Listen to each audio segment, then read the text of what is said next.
Good evening, wonderful people, great Biafrans, wherever you are on the face of this very planet we call Earth. We welcome you. I welcome you. I use the word we because it is not just me. There are millions of people working very hard all over the world to ensure that this very effort we are making to restore Biafra comes to fruition in our time. The time now is approximately 6 minutes past 7 p.m. in the land of Biafra, and the same number of minutes past the top of the hour, regardless of where you are. We are the only people emanating from Africa that is being listened to across the entire 24 time zones on this very planet. Millions listen to us right all over the world. If you have joined me on my Facebook page, you should be able to see me live. Those listening via radio Biafra, you will hear my voice, but you cannot see me. The same thing applies to those who are listening via FM in the land of Biafra, those who are listening via satellite across the whole of Africa and Middle East, and those of you who are listening through Radio Biafra app, and indeed tune in, Sweet Radio, Garden Radio, and Simple Radio.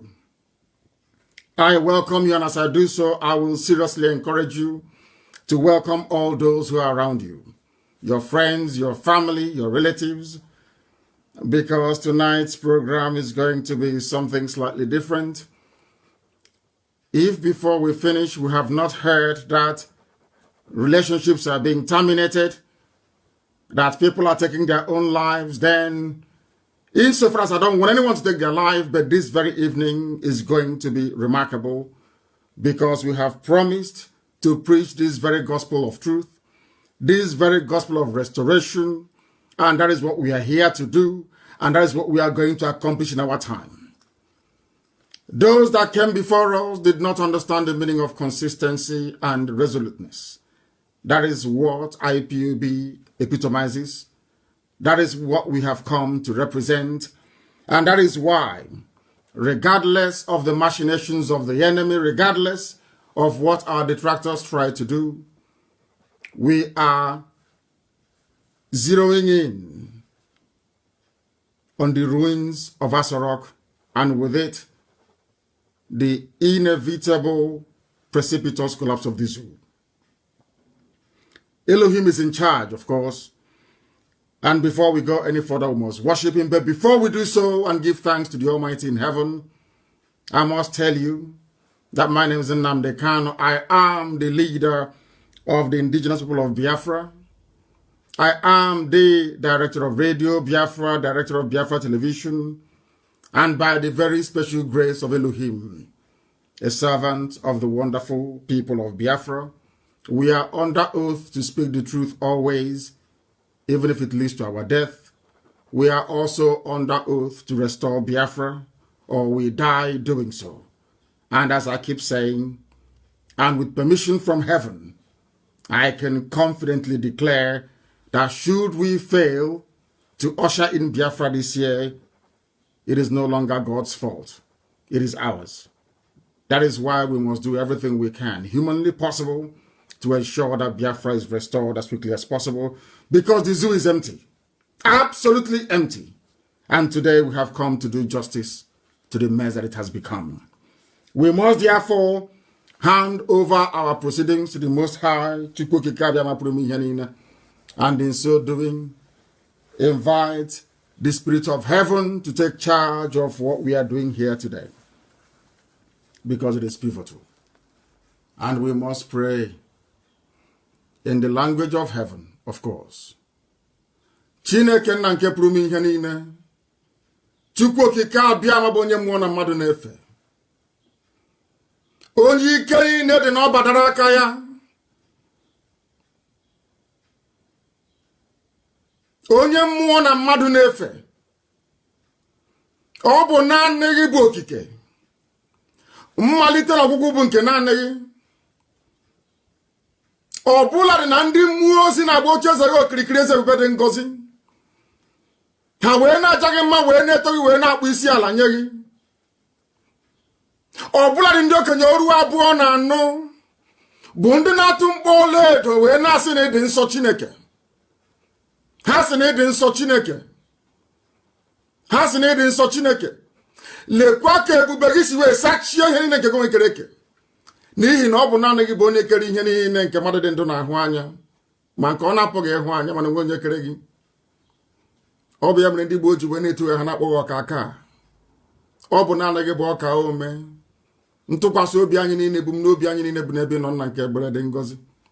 Anyị wee na-arịọ gị ka ị gwara amara gị na ọmịiko ịhụnanya gị na ebere gị, ngọzi gị nke pụrụ iche wee leta ndị gị. N'ihi na ọ bụ ụmụ oru gị ka anyị bụ nna nke ebere dị ngọzi. Anyị enweghị chi ọzọ ewezụga gị. Anyị anaghị efe arụsị. Anyị anaghị akpụ isi ala wee nye ihe ọbụla mmadụ nwaanyị nwụrụ anwụ nna nke ebere dị ngọzi. Ọ bụ naanị gị ka anyị na-efe. N'ihi na ndị ọbụla pụtara ife gị eze ebere dị ngọzi ga-efe gị n'ime mmụọ na eziokwu. Ha sụghị ngọ nkatụ egwu mmadụ ọbụla. Onye nwe m na Chineke nna nke igwe ka isi wee nọnyere ndị Igbo wee gọzie ha. Ka ọgbọ nke ugbu a si wee na-arịọ gị. Onye nwe m na Chineke nna bụ n'igwe na anya apụghị ife gị n'obodo ekwensị bụ zuu Naijiria. Anyị ga-etigheta azụ n'ụzọ ndị Igbo wee kpọkuo oge eze ebube dị ngọzi. Ka amara gị na ebere gị wee jupụta n'ime ndụ anyị. Ka o si wee jupụta n'ihe nke ebe ego kere eke nna nke ebere dị ngọzi. N'ihi na ọ bụ ọlụ aka ka mbara igwe na-egosi. Wee na-etughị usu niile nke ndị agha. Anyanwụ na kpakpando na-erubere gị isi. Ọnwa na-akpụ isi ala nye gị. Ọ bụ ọnọdụ nyere ha ka ha nọ n'uweru ụbọchị nketa nna nke ebere dị ngọzi wee na-arịọ gị wee na-akpọkụ wee na-acha gị mma. Na-asị gị biko bịa ka wee gbasa ozi nsọ nke gị n'ụwa niile. Ụwa niile na-ege ntị nna nke ebere dị ngọzi. Ka ọ ga-abụ na ikpete masị mgbe ebie nye anyị Biafra nna nke ebere. Anyị ga-akpụ isi ala wee nye gị wee gọzie gị wee jaa gị mma ma too gị site n'ebighị ebi ma ruo n'ebighị ebi. Ise ise ise mma mma dịrị gị Chineke. We must preach this very gospel, and as we do so, we must do it in truth and in every honesty. This very day we have come to do justice to the decaying, dying zoological republic. If you don't have your pen and paper, you are doing yourself a great deal of disservice.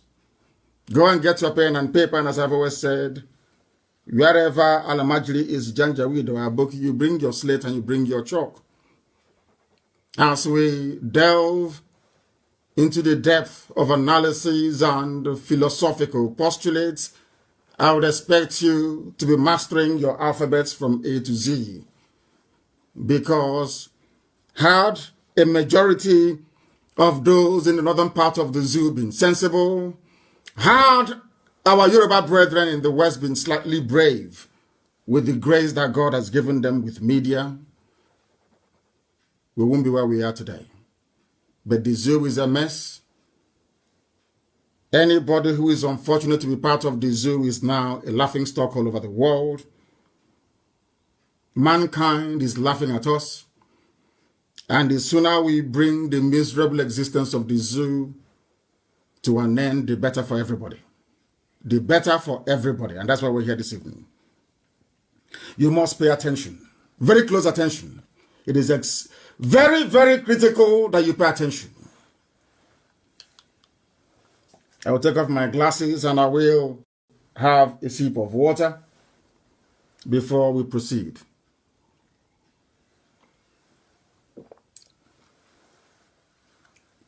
We are living through an era of Fulani infamy. Never in the history of governance. The last time what is happening now in the zoo ever occurred in the annals of history was in Spain in the Dark Ages. I did not say the age of it, I said in the Dark Ages. There's a man called El Cid. The Spanish were fighting the Arabs, the Moors. He was a great warrior. He led Spain into battle. He won famous victories over the Arabians, over the Moors. Some of you don't know that the reason why Italians have black hair is basically the Latinos, which is Portugal, Spain, and Italy. The reason why they have black hair is because they are a mixture of Europeans and Arabs. That's why they have black hair, unlike the Swedish, the Germans, and the rest of them. The Arabs were there for nearly 400 years. And when it was time to push the Arabs out, Spain raised the hero. His name is El Cid. The Arabs call him El Cid. E-L space C-I-D. There was a very famous movie by that name, starring Charleston Heston, if you know him. A very famous Hollywood actor. I recommend you go and watch it. That is exactly what the Fulanis are doing. Do you know what happened? El Cid died in battle. He had an arrow shot through his heart. He died. And when they brought him back to the castle, the wife said that he must rise and ride with the king the next day. He was dead. Why did it? Was because if the Arabs know that El Cid is coming to battle, they will become weakened and the Spanish can overrun them. In order to maintain that myth, El Cid that was dead was propped up on his horse, his armor put on him, and he rode into battle. A dead man on a horse riding into battle.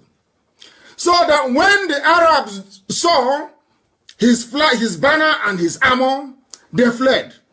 And the Spanish won the war because of the fear of a dead man. That is what the Fulanis are doing. I recommend after this program, you go and look for the movie and you watch it. El Cid. It was a Hollywood blockbuster in those days. We are living through an era of Fulani infamy, an era of shame and of disgrace, an era where a little boy, barely 30 years old, can be brought out in broad daylight, not hidden. They didn't even disguise this time around to try and get a better mask to put on him, at least to try to convince, or should I say deceive, the gullible 200 million that Buhari is alive. They shamelessly brought out this boy, put him in front of a camera, and television stations, those who claim they are learned, those who claim they're educated, they all sat there watching this charade, watching this disgrace unfold before the whole world. None of them felt any shame, no trepidation, because people are now living through a culture of unprecedented impunity. They do anything they like and they can get away with it. And that is why what is happening is happening. And when I was actually going through the whole nonsense as it was playing out, it occurred to me, rather very sadly, that Africans and the black race in particular is a deficit on this very earth. I said this evening, I'm not going to compromise. I am going to tell you the truth. You may not like it, but I will preach it all the same. An 80-year-old man in broad daylight became a 30-year-old, not even 40, 30 years old. Everybody saw it. And I know that what is giving some people comfort is that body double is not a new thing. It's been existing in history. In every political era, they've had body doubles. I understand, I respect that. But no body double ever addressed the people. No body double ever signed any treaty. No body double ever signed any undertaking or entered into an agreement on behalf of the country that is impersonating their president. In Africa, our education and our morals are highly flawed. This is a country supposedly of 200 million people. You have imams, you have pastors, you have bishops, you have archbishops, you have custodians of morality, you have those who are commentators, you have analysts, you have journalists, and you have the elders.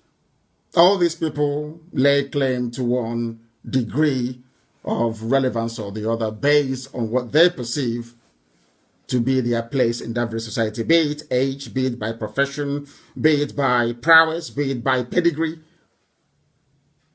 Call it whatever you like. In a country of 200 million people, a little boy was brought out shamelessly to represent somebody they claim that they voted for. I told you this before. that there is something wrong with an average Nigerian. Yorubas are very good, the Hausa people are very good, the Nupes, the TVs, the Bachamas, just the Waris, everybody's very good. The Igbos, very good. On their own, they're very good. As soon as you bring them together, you see the worst in each and every ethnic group. It's like chemistry. There are some substances or elements that in isolation they're doing very well. In isolation, there's nothing wrong. Anytime you see any combustion in nature, anytime you witness any volatility in nature, anytime there is a problem, even in nature, let's say with the preparation of, say, sulfuric acid, it is the mixture of more than one chemical. When they begin to react, on their own, they're all normal, very docile, nothing happens. But if you mix them together, things will begin to happen. There's something about Nigeria. Nigeria is a very terrible experiment that has gone wrong somewhere. And if you put all these people together in one cage, in one basket, you get the worst of each tribe. Every tribe becomes a ravenous creature. Every tribe loses its conscience. That is why the Fulani people can perpetrate this level of fraud. And nobody's talking. Because there is something fundamentally wrong with us as black people. And it is quite instructive that at a time when the whole world is campaigning to get rid of racism, when the whole world, in other words, is trying to take a leap forward in terms of respect for humanity and respectable human interaction, at such a very pivotal time in history, what are we witnessing in Nigeria? A return to the Dark Ages. A return to the Dark Ages. And who are the people responsible for this? The Fulani. The same people, the same people all the time. The same people all the time. They are responsible for this. What we are encountering right now is a despicable behavior that is beneath contempt itself. Beneath contempt. I am trying to build, as I always do, a foundation upon which I am going to rest this very broadcast today. That the world may know that we are actually very, very... Whites are listening. The whole world is listening. They know how foolish we are. And I'm going to make them even realize it the more. I am going to make them realize it the more. And you'll be shocked this evening as to what you are about to hear.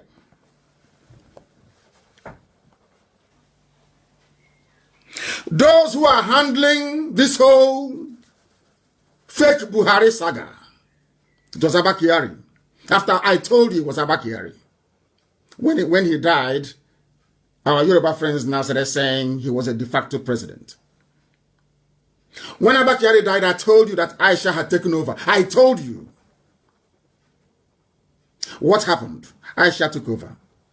I told that Osibanjo was missing. What happened? What is happening today? Have you heard from him live? It's all Photoshop after Photoshop.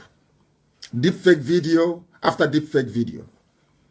They don't know how determined we are. Before I started campaigning that Osibanjo was missing, I knew where he was. As I said, I can never ask you a question that I don't have the answer to. I knew where Osibanjo was in that place called Banana Island. They will be shocked this evening. Osibanjo's aunt died in Ikeja. Osibanjo attended that when he ran away from Asarok, attended that very ceremony. So as they were issuing fake videos, Osibanjo was not in Asarok. He was in Lagos, living in Banana Republic. Oh, no, Banana Island, not Republic. Of course, it might as well be a republic. Osibanjo attended the aunt's funeral. And I will tell them where that funeral, where the aunts used to live. Arowo Jobe, in Ikeja, after Mafuluku. Arowo Jobe. If you're traveling from Oshodi itself and you're going towards, what's the president called 911 or whatever it is, there is a junction you get to, Arowo Jobe, before you get to a place called Ogonloko. I know that place very well. Inside the estate called Arojobe Estate, Osibajo was there. He came with a black Mercedes Maybach and 2 Hilux vans full of security personnel. After attending that very function, or should I say condoling with the family of his aunt, that somebody they took as their mother anyway, when his mother passed on, he went back to Banana Island, not in Asorok. Osibajo is not there. And do you know the reason why I've been saying that Osibajo is there and the Yorubas are not talking? It's because they know where he is. This is the type of country that you have, where people approach every national discourse from a parochial viewpoint. You must defend your people. You must defend your interest. Is that how to build a country? Is that how to build a nation, I ask? Why must we live in an era when we feel comfortable lying to ourselves? Everybody knows that Nigeria is not working. Everybody knows that. We know that. You know that, and I know that it's not working. But rather than confront that very problem the same way that whites are doing, whites are disgusted with racism, and they're fighting back. And you can see it all over the world. Not just in the USA, I said all over the world, they're fighting back. Holding people who are racist accountable. To the point that the great and almost immortal Winston Churchill, that they wanted to go and attack his statue, to tell you that evil is evil. I'm mentioning this because I want Yorubas that hold Awolowo in high esteem to understand that they are doing themselves a great disservice. Awolowo was a very horrible man. He was a mass murderer. The same way we've just discovered now that Mahatma Gandhi also was a racist. I say yes, Mahatma Gandhi of India was a racist. That is why a university in Accra is taking off his statue from their quadrangle. Are you following? That is how humanity functions. Once you are guilty of a heinous crime, every vestige of respect, dignity, and honor is stripped away from you. That is the sanction you get, so that others coming behind you will not be as evil as you are. Awolowo and Gowon presided over the death of 5 million Biafrans. 5 million. Nobody wants to talk about it. But we are talking about it. And we will continue to talk about it. African culture is on display all over the world as a disgrace and a blot on the conscience of humanity, what is going on in Abuja. Now,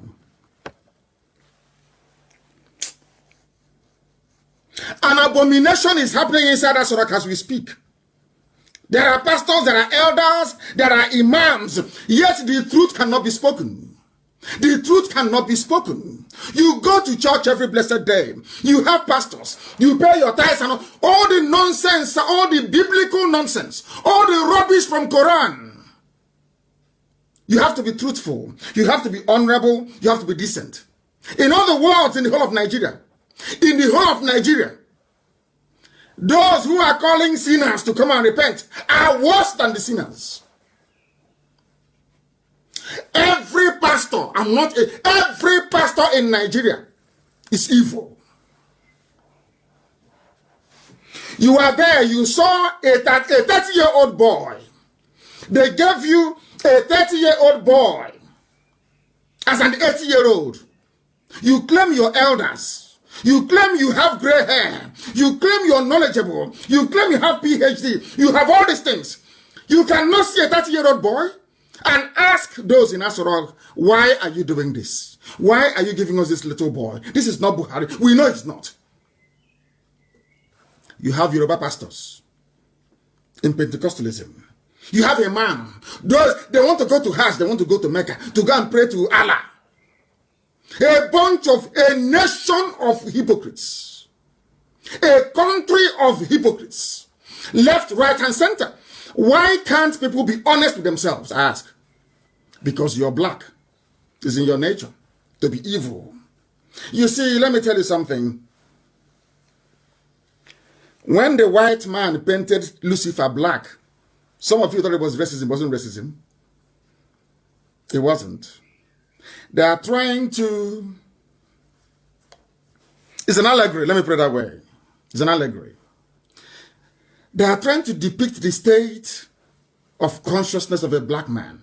That's what they're trying to do, by depicting Lucifer as a black person. Now, you are in Nigeria, you are a Nigerian. And in that Nigeria, there is an understanding of the sanctity of the electoral process. People go to vote and they vote for somebody, albeit in a flawed election, and people are sworn into office to uphold the Constitution. This is why I indict and I condemn all of them. The worst people you have in the zoo called Nigeria are the pastors. They are the worst of the worst. They are like serpents. They are the worst of the worst, all of them. If you're going to church, if you wake up and you go to church, you're going to hell, direct. Because the message you're receiving, they are from messengers of darkness, of liars and deceivers.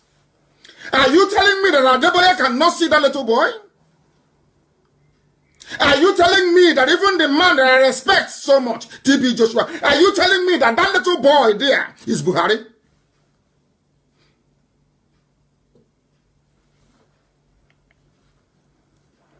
Those of you that went to church, I was clapping and jumping up and down. Jumping up and down and clapping inside deceit. Inside fraud. You are inside fraud. And you're jumping up and you're clapping. You are inside fraud. And you want God to bless you. You want God to hear your prayers. When the truth is in front of you, I told you what was happening from day one. But to tell you how terrible the zoo is, because it is an Igbo man saying it, because Nnamdi Kanu is a Biafran, he's championing it. Every Yoruba paper, they refuse to acknowledge the fact. But you claim you want to be in the same country with me. We are in the same country. You want us to be in the same country. But in your heart is deceit. In your heart is to cheat. If not deceit and cheating, why was it that when I announced that Buhari was dead, nobody bothered to investigate?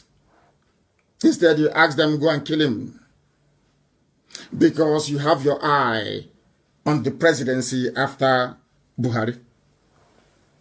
But I'm in the same country with you. You claim we are Nigerians, some of you, wrongly of course. You want us to love each other. Do you see how fake your love is? Yoruba, do you see how fake your love is for the so-called Nigeria? So the reason why you love Nigeria is so you can be president in 2023. And I'm asking you, all of you with your PhDs from Yoruba land, are you not seeing what is happening, including the pastors you cannot see? Are you that wicked? You are also very blind. You cannot see the truth. You know, people are afraid to speak the truth, and I speak it. If I'm in the zoo, I will tell it to you. Anywhere I meet you, I tell it to your face that all of you are evil. Very, very evil, all of you. By none. Very, very evil. People are calling. They shouldn't be calling, but they are, of course. We must try to get rid of this. They are calling when they shouldn't. Now understand this very carefully. Those who are calling you their fellow Nigerians, let's make Nigeria great. Remember them? Let's make Nigeria great. We can build roads and bridges and schools. If they cannot speak the truth, having seen this little boy, now tell me how they can run a country truthfully. Now tell me how you expect to develop a country with lies. Tell me anywhere in the world where lies have actually worked. Show me, tell me one place. For ye shall know the truth, and the truth shall set you free. That's what we're doing this evening. I'm laying the foundation. I will come to the substance of the matter in a short while. White people depicted blacks as Lucifer because black people are satanic. After listening to this gospel tonight, you will understand. If you go back and you think, believe you me, you will be. By tomorrow morning, you will change. Accept the truth this night. Morning or afternoon, depending on where you are. By tomorrow morning, once you accept this gospel, now when you wake up tomorrow morning, you'll be a different person altogether. I'm not attacking anybody, I'm just telling you the truth. Very simple truth. Why? There is a degree of evil inside every black man. I'm not saying that whites are not evil, no. Because if you read Hobbes' State of Nature, you would know that man is a bit crazy in the brain. We know that. But once you go through formal education, even if informal, once you are capable of discernment, once you are capable of articulating a thought, once you're capable of looking at yourself in the mirror and saying, yes, I can now comprehend, there are some things you shouldn't do. And one thing that is you shouldn't be evil. I want to ask you a question, all of you who are watching, those who are listening. How many professors do you have in Nigeria? How many pastors do you have in the billions, or should I, no, sorry, in the millions? But you ask yourself, but where are they and all these things are happening? You have elders. There are some people that say, oh, we are elders. We are older than you. Why don't you respect us? We are elders. Why are you an elder? And something is happening and you're keeping quiet. How can an elder be in the house and a goat will give birth in 10 days? It's not possible. And there's nobody to cut the umbilical cord. It doesn't happen. Now, ask those people that call themselves elders. Why should I call you an elder when impunity is happening in Aso Rock and you kept quiet? Why should I call you an elder? Why? Just tell me. They cannot. Because I am an Igbo man. Because I'm a Biafran. That was why the truth I've been saying from day one. Even some Yoruba irats cannot bring themselves to say, somebody wrote today and said, oh, it was predicted that Aisha would take over after Abakari. And somebody quickly reminded him, but Nnamdi Kanu said so, or you're not following. Somebody wrote and asked him, why are you finding it difficult to say that it wasn't Nnamdi Kanu that said it? The commentator was Yoruba. But you want me to be in the same country with you. You claim you love me, and you want us to be together. Let's build a happy one Nigeria. But look at your behavior. Is your behavior that of somebody that wants to grow and progress with somebody? Or is it that of somebody who wants to cheat, to deceive, and to lie? Common credit you cannot give me on social media, and you want me to build a country with you. How is that possible? Do you see how that's not going to work? Do you understand it now? You want me to be in the same country with Fulani? The same people that a president died in office. Instead of Oshibajo to take over, they said no. They started hiring little boys for Aisha to be sleeping with her. Little kids. You want me to be in the same country with you. How is that possible when the basis of a relationship is just falsehood and lies? If you love Nigeria as you claim, the caliphate, the Janjaweed, you should have allowed Osibajo to take over. Simple. Next time you bring a healthy young man, maybe like Tambuwal, to contest and to run, so he will not die in office. And you are cursed. Some of Fulani, you are cursed. You don't know this. You are cursed. Anybody who goes into Asorok will die there. I'm telling you now, once you're Fulani, if you go into Asorok as a president, you will die in that very place. Try and see. I've been saying it for very many years. Some of you don't understand. You believe in building relationships based on falsehood, on lies. I don't believe in it. And when somebody tells you the truth, you cannot comprehend it. You don't understand. I am a black person. I am from Africa. I am a Biafran. So when I condemn black people, I am also condemning myself. Do you know why? When I go back and I think about it, I try to become a better person. I try to be that thing that the devil has planted into every black person in the world. How many pastors do you have? When you go to church or you go to Tare night, ask your pastor, all of you in the so-called zoo, Nigeria, go and ask your pastors or the imams in the mosque, because they are claiming they're holding a holy book. In the mosque, go and ask them. Why can't you speak out against what is happening? You're a man of God. Men of God and women of God, so to speak, should speak the truth always. That's why you're a man of God. Why is it that you're there in your palatial mansion in Abuja or in Lagos with money and ties people gave you, hoping you would take them to heaven through the path of truth, and you saw impunity happening, and you kept all the big Yoruba pastors of Winners Chapel, of Redeem, and all of the rest of them, synagogue, or mountain on the fire, fire in the valley, fire in upstairs, fire in downstairs. You claim you're worshiping God through Christ. Christ epitomized truthfulness. All of you. Christ was epitomized truthfulness. You are climbing the pulpit. You are seeing evil. What concerns you is tithe and offering. And you think you go to heaven. None of them will go to, nobody, none of them, Pentecostal, I said none of them. Both those putting on bleaching cream, none of them will make heaven. They are evil. Christ was honest. Told the Pharisees and the Sadducees what he saw to be bad. Went to the house of God, the temple of Solomon, and drove away profiteers, exchanging money. What matters to you is tithe and offering. There is abomination happening, and all of you kept quiet. Abomination upon abomination. And you claim you're a man of God. If I meet, all of you should pray I don't meet any of you anywhere. Be it airport or anywhere I meet any of you criminal Pentecostal, God will punish you. You people are evil. You are evil.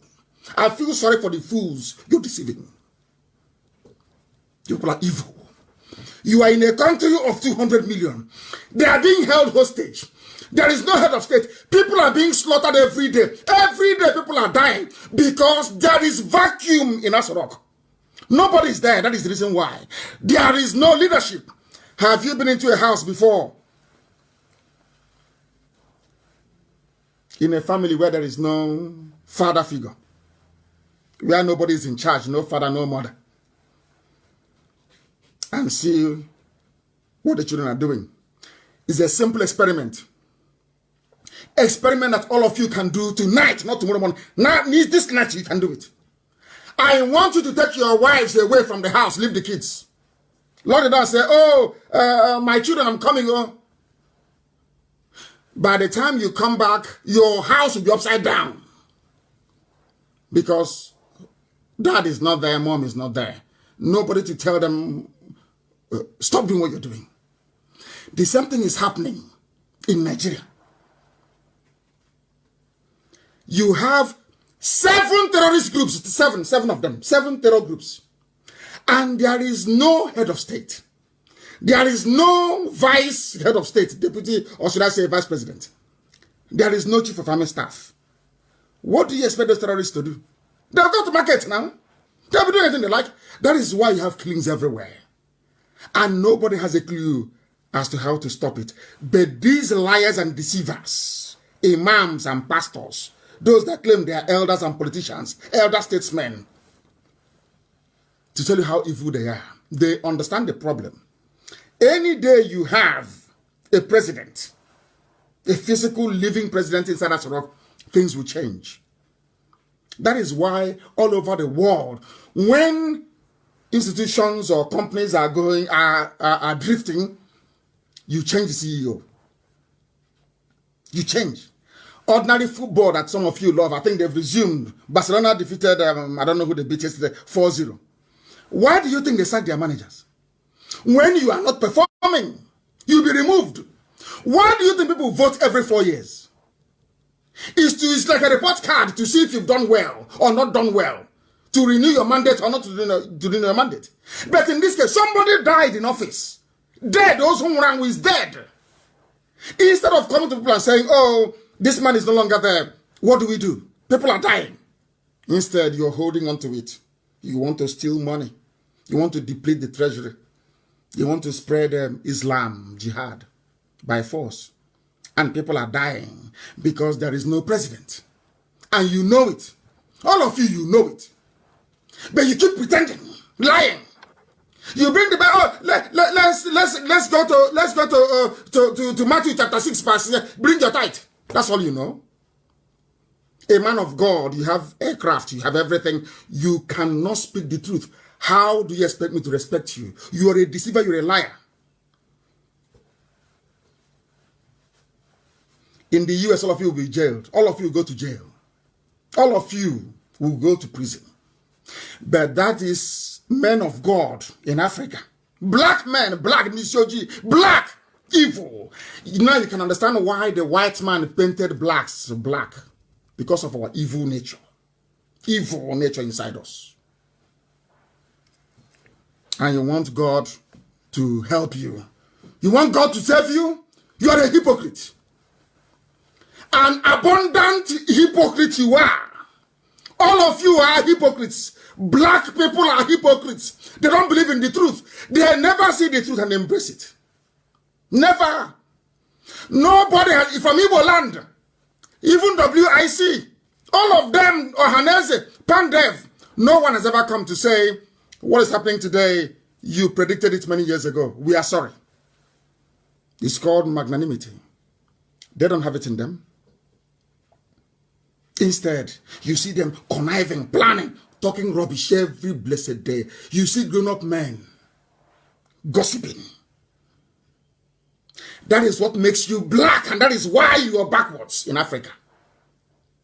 Africans must know this. It is your nature. It is your wickedness and stupidity inside you. That is why whites are killing you. You are evil.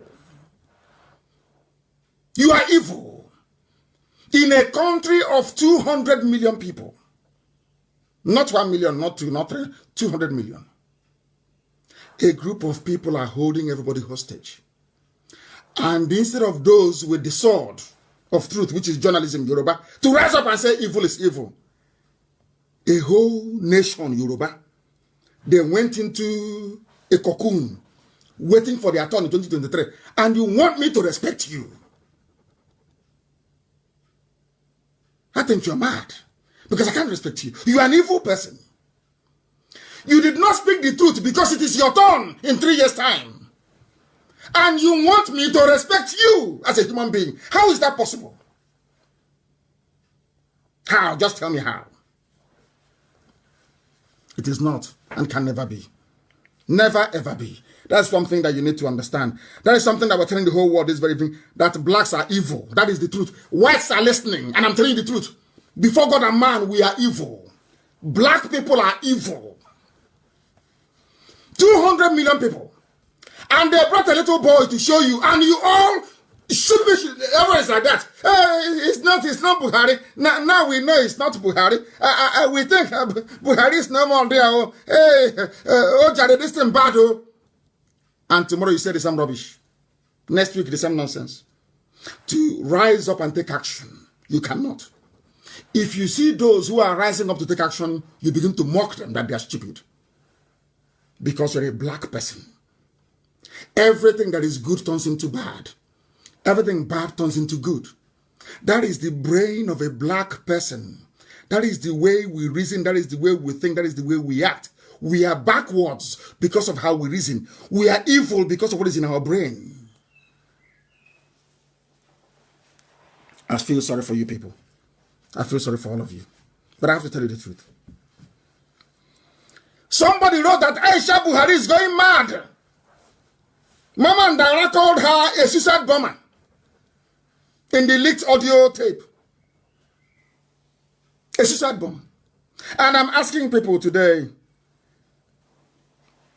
can't you see that war is coming? Can't you see that men are going to die? Can't you see that terrorism flourishes where there is lawlessness? Can't you see that terrorism also grows anywhere there is vacuuming leadership? Are you not aware of that? Are you no longer students of history? Go and check it everywhere in the world. Right now in Nigeria, there is no president, there is no government. What you have is a gang of criminals. Anybody can get up one morning and say, oh, I'm controlling INEC. I don't like you. You didn't give me enough money in your first term. I'm removing you now. And they'll be removed. What concerns me is not recycling all these problems. What I kept thinking about is, why is it that black people don't never act to make what is wrong right? I am asking black people, why don't you act on your conviction to say that this thing is wrong? I remember the Yoruba girl. I don't know what her name is. I don't want to make her popular. That went as the people that were fact-checking what I was saying about Jubilee were all Yoruba. Because Tinubu told them, don't make anything go wrong. It's our turn. 2023. That stupid girl came on was talking rubbish. Today, she's no longer talking about Mr. Buhari and Nnamdi Kanu, what he's saying. Have you now seen it? I'm always right. It's not arrogance. I am always right because anything I tell you is correct. Heaven, ask the family of Osibajo, they'll tell you. Osibajo, did your aunt not die in Arawojobe, estate in Ikeja? Yes or no? Ask him now. Were you not in Banana Island when you left Asorok? Are you in Asorok? Are you in Asorok and they're shooting gun inside us? Are you there? This is a vice president of 200 million people. You can't find him. Nowhere to be found. They called us terrorists. I want to let people understand the wickedness and the evil of a black man. That is what I want to preach tonight. That blacks are evil. Because whites are listening. Black people in Africa are evil. Now, IPob was banned, proscribed, never killed anybody, never picked up arms. All of you were dancing and celebrating, especially Yoruba people, Yoruba media. But you went to school. You are a good Christian. You're a born-again Christian. Some of you are Muslims. You travel to Mecca to do Hajj. You believe in the word of God. You believe in the word of God. And you know that God can never side anything that is wrong. But all of you that go to church, that go to your mosque, even in Igbo land, with Ohaneze and the governors, what happened? They said you must ban IP. That is a black man for you. Proscribe IPob, tag them terrorist group. But not ISIS, not Miyetti Allah. These are murderers. On a daily basis they kill. On a daily basis they are killing. Nobody has ever said, come and proscribe them. But anytime they see a comment from they say, oh, you are proscribed, bro. The proscribed. If you see where Yoruba and Igbo journalists as well, the proscribed, they outlawed IPob because they are evil. Not outlawed Miyetti Allah that is a stakeholder in Nigeria. No. It's IPob that is evil. That never killed anyone. But asking for freedom for all of us. It's a black man. That's how we reason. So whites are not racist. You heard me right, yes. Even the man that killed George Floyd is not a racist. Because racism doesn't exist. Racism also is like darkness. It doesn't exist. Racism is your stupidity. People are showing you how stupid you are. And you call it racism. They are showing you how intellectually impotent you are. And you call it racism. If Africa was good, what would blacks be doing in America? Have any of you thought about that before? If Africa is good, what will blacks be doing in America? They'll be visiting and coming back. Because we are not well. Black people are not well in the brain. And you know the funniest thing is that for you to go and seek medical help, you must acknowledge that you're sick. For you to wake up in the morning to go and see a doctor, you must say to yourself, today I'm not feeling very well, I have to go and see a doctor. The thing about the mental stupidity of black people is this. Most of you don't know you're sick in the brain. Everything you say is an insult. You're insulting me. Yeah? Because over the years, people have written, they have spoken. You don't want to learn. You don't want to change. To the point whereby a woman, a young woman, I'm older than Aisha, a young woman brought her lover, put her lover in front of national TV. And all of you are clapping. And you're telling me you're normal. I'm telling you you're an animal. You are a big fool. Very big one. Very big one. I must tell you. Because the zoo is collapsing. And you watch and see. You watch and see. Why do we find it difficult to act on our conviction? It was because I lamented a few days ago. That was why the senior advocates of Nigeria, for the first time since they started the persecution of innocent people, they are now saying, let me tell you what the legal profession is now saying in Nigeria. 21 years of democracy, there is no rule of law. It's now that you know there's no rule of law. When they charged me to court for nothing, I told you I committed no crime. Some of you should have been, oh God, take him. He wants to bring trouble in the polity. He wants to destabilize the polity. But now, what are the bandits doing? What are the kidnappers doing? What are the terrorists doing in the north? Who are they? Where did they come from? They didn't come to destabilize the polity. Oh no, they brought the blessing of Allah. They brought Allah's blessing to Nigeria. These are people of the judiciary. Why are they talking now? Because I said it a few days ago. Because I lambasted them. If you have brain, I'm telling you, if you are simulated, I'm telling you tonight, by tomorrow you will be a different person altogether in your life. And you see the changes you will make. The most difficult thing for a black man to admit is that we are racially inferior. Why are we inferior? Because of how we process information in our brain. That's all. The processing of information in the brain of a black man is defective. That is why we are not able to act on our conviction. That is why morally a black man is bankrupt all over the world. If you are not bankrupt morally, why would an entire Yoruba race be waiting for 2023? And meanwhile, there is fraud going on. Open fraud going on. You have elders. You have clergymen. You have intellectuals. And all of you are sitting back because of only 8 years of governance. You mortgage your, and you want me to respect you? You must be insane. I can't.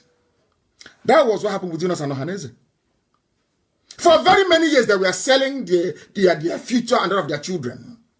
Until we said enough is enough. When they said, oh, you're insulting elders. I said, any elder that will be that age and selling his children should be hanged, not insulted. His neck should be cut off. Only in Africa, if somebody is old and you're being stupid, you're a pedophile, molesting little girls. Oh, no, don't worry, he's his uncle. Sick people everywhere. Today, or should I say yesterday, there were gunshots in the presidency. I asked this question last week. Where in the world have you seen fire outbreak in a presidential villa before? Now, gunshots. And do you know what really shocks me as a human being? Is the very flippant way that so-called Nigerians deal with these issues. In other words, your education system is defective. I think that the biggest culprit is the education system in the zoo. They train you to be animals. They don't train you to be human beings. Gunshots in the presidency. Anywhere else in the world, the Senate will convene an emergency session to investigate. And during the course of investigation, it will be discovered that there's nobody there. But everybody's in on it. Once you give them money to buy a house in Dubai or invest in China for themselves and their families, you've made their life. They can tolerate any evil. Any evil goes. Gunshot inside that rock. What caused it is pathetic. Who knows that there is no Buhari? After this incident, who knows there is no Buhari there? Your wife was nearly shot dead. And you're alive. Even as an ordinary person, you're not a president. Your wife narrowly escaped being shot. What will you do as a man? I'm asking you a question. All the signs are there that there is no Buhari. But everybody is burying their heads in shame. Do you know why? Because they are black people. They don't act on their convictions. They only support evil. That is why Africa is poor. That is why we are being killed. There is nothing called racism. That is why year after year, you will not hear that a Singaporean was killed, or a Malaysian was killed in the West. You won't hear that a South Korean was killed. Never. Or that a Russian was killed. Never. Only blacks. Have you ever asked yourself why? No, you don't. It's racism. They hate blacks. It's because you are foolish. It's because God punished you with stupidity, because God looked in your heart and knew you are evil. I'll prove it to you now, this night. Do you know why? I'll give you an example. That God in heaven gives everybody the same chance. The same chance.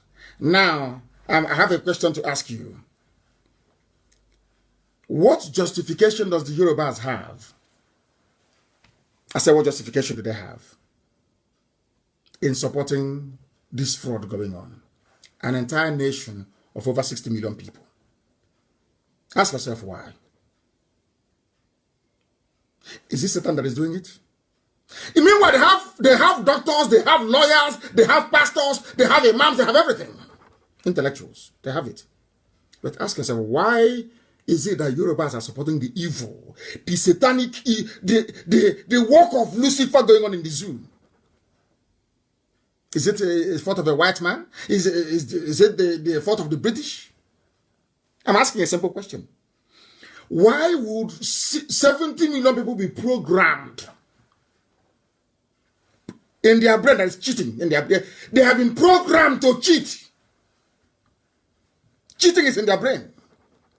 Because if you're seeing evil happening and you're waiting for 2023, it means you're a bad person. Some of them are sick. So you wait for 2023 to go to hospital? I'm asking you a question. Are you waiting to go 2023, then you go to hospital in 2023? No. Gunshot in Asarok.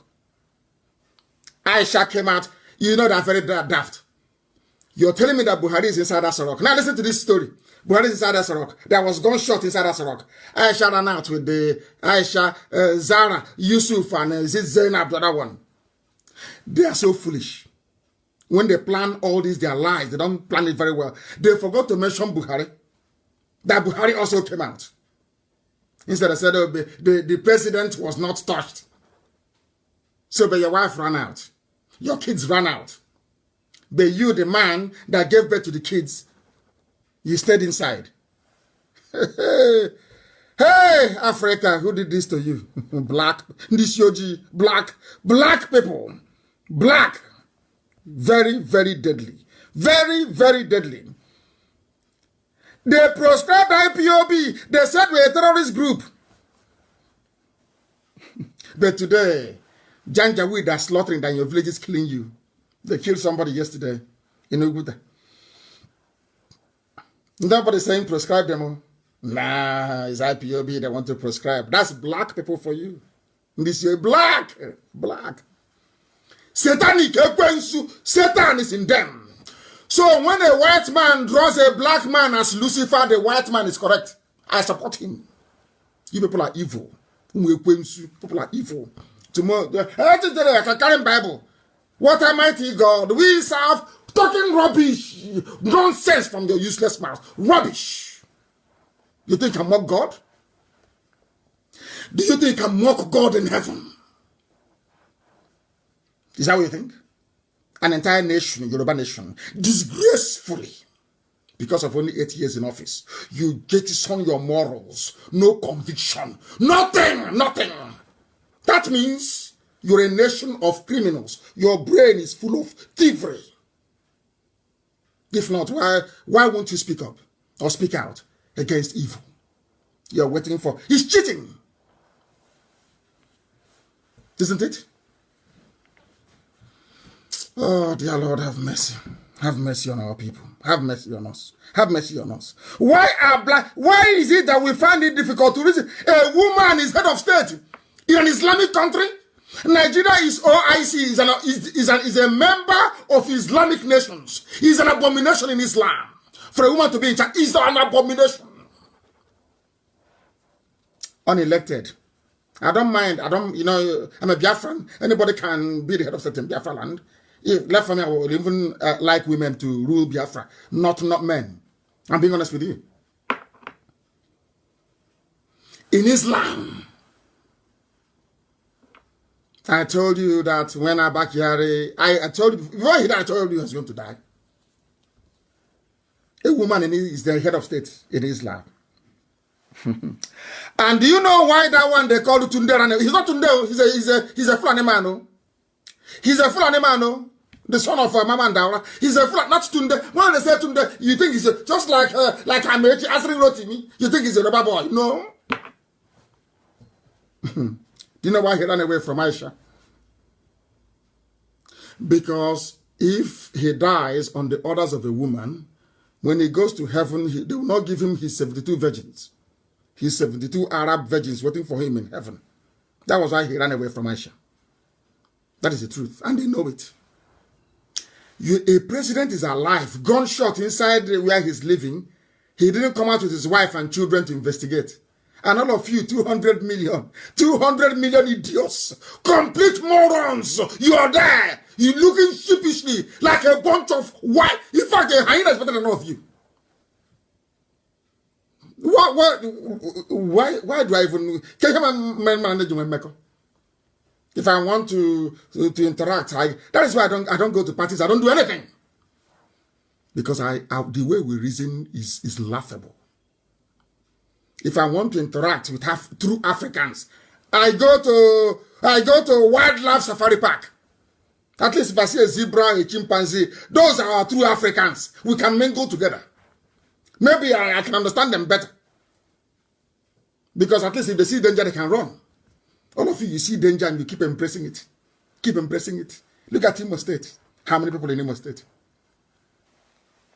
Over 5 million. Somebody came forth in an election. They pushed him to number 1. Everybody's just like this. Even some bishops want to go and congratulate him. Some people said, hey, don't touch him. Oh. He's our man. Hey, let's move him forward. These are black people. Very backward. Useless. When they kill in America, he said, hey, it's racism. Racism. You are a fool. That's not like racism. They are killing you because of your natural stupidity. By nature, you are stupid as a black person. Do you have running water? Without maybe solar charger and generator, will you be watching me now? Are you not ashamed of yourselves? Are you not ashamed? But UNN has the engineering department, electrical engineering, electrical and electricals, all are rubbish. Uniport has it. Uniben has it. Everywhere. Electrical and electrical engineering. Whatever that rubbish means, I don't know. No, electrical and electronics. But there is no light. The reason why they sent you to school to go and study electrical engineering is so that when you come out, there will be no more power shortage in the village. That's the reason why. So you don't know. Hey, Zoo alumni. A bunch of monkeys. So you think you studied electrical, is it electronics and electrical, I don't know what they call it. Electrical and electrical to come out and be pushing wheelbarrow, driving keke napep. Black people, this UG, black. You people are a disgrace on this earth. I think maybe God made a mistake creating black people. It's a disgrace. I'm curing you your disease. Now I'm going to your disease, cleansing of your brain. So you can reason. You have seen how Yoruba race, learned, 70 million. All of them are in a state of fraud. A fraudulent state. Let's cheat. Who are we going to cheat now? Who are we going to cheat now? And people are dying. What concerns you is ordinary election 2023. People are dying. Oh dear. It's only in Africa I can see an entire nation wrapped in fraud. Everybody has the mindset of, who do I cheat? Who am I going to cheat now? Who am I going to cheat now? If not, why won't you come out and say that Buhari is dead? Why not? Do you know, in that 2017, Had the Yoruba media taken up the campaign that I started, by now, Osibajo will be the president, and there won't be all these killings everywhere. So every Christian that have died all these years is as a result of Yoruba duplicity. You don't expect Hausa to do anything. Hausa doesn't exist. Fulani have, in fact, they don't exist. Have you heard me before mention Hausa as a political force? No, they don't exist. It's only Fulani and Yoruba. And I'm asking Yoruba, do you think if Osibajo is there, that people will be dying? Osibajo is a gentleman. He's a man of the law. He won't allow it. Are you aware of that? Osibajo can never allow it. But I'm asking you now, what have you benefited in all the people that have died?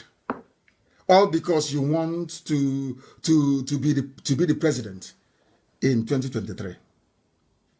And you conditioned the Yoruba race, as great as they are, mighty. Their empire was huge, all the way to Dahomey. A once proud race, a race of warriors and conquerors. You reduce them to this, waiting for 3 more years to get into power. And impunity is happening. And you go to church and you call the name of God with your Bible. Thunder will kill all of you. You people you are evil. Evil. Entire nation wrapped in fraud. They have given, as you're growing up, they are infusing fraud into you, into your brain. How do I cheat a Biafran? How do I cheat an Igbo man? That is all that they can. That is all they live for. At the end of the day, have I cheated an Igbo man today? That is the pinnacle of your achievement. That is who you are as a person. You are living the life of a parasite, the life of a liar and a deceiver. And you want God to bless you. You want God to bless you. How is that possible, I ask? Do you think you can mock God? Or because of your earthly wealth, you got from idiots who cannot reason very well? The heaven you're promising them, can you guarantee it? The answer is no. Do you know where heaven is? You don't know who I am. One of our aunts said that we are burning bridges. We are burning bridges. I will burn every bridge, including the one that I'm standing on. If I'm stupid, I will set it. I'll light myself. If I'm a stupid black man by now, I will take over those and I'll kill myself. I hate stupidity.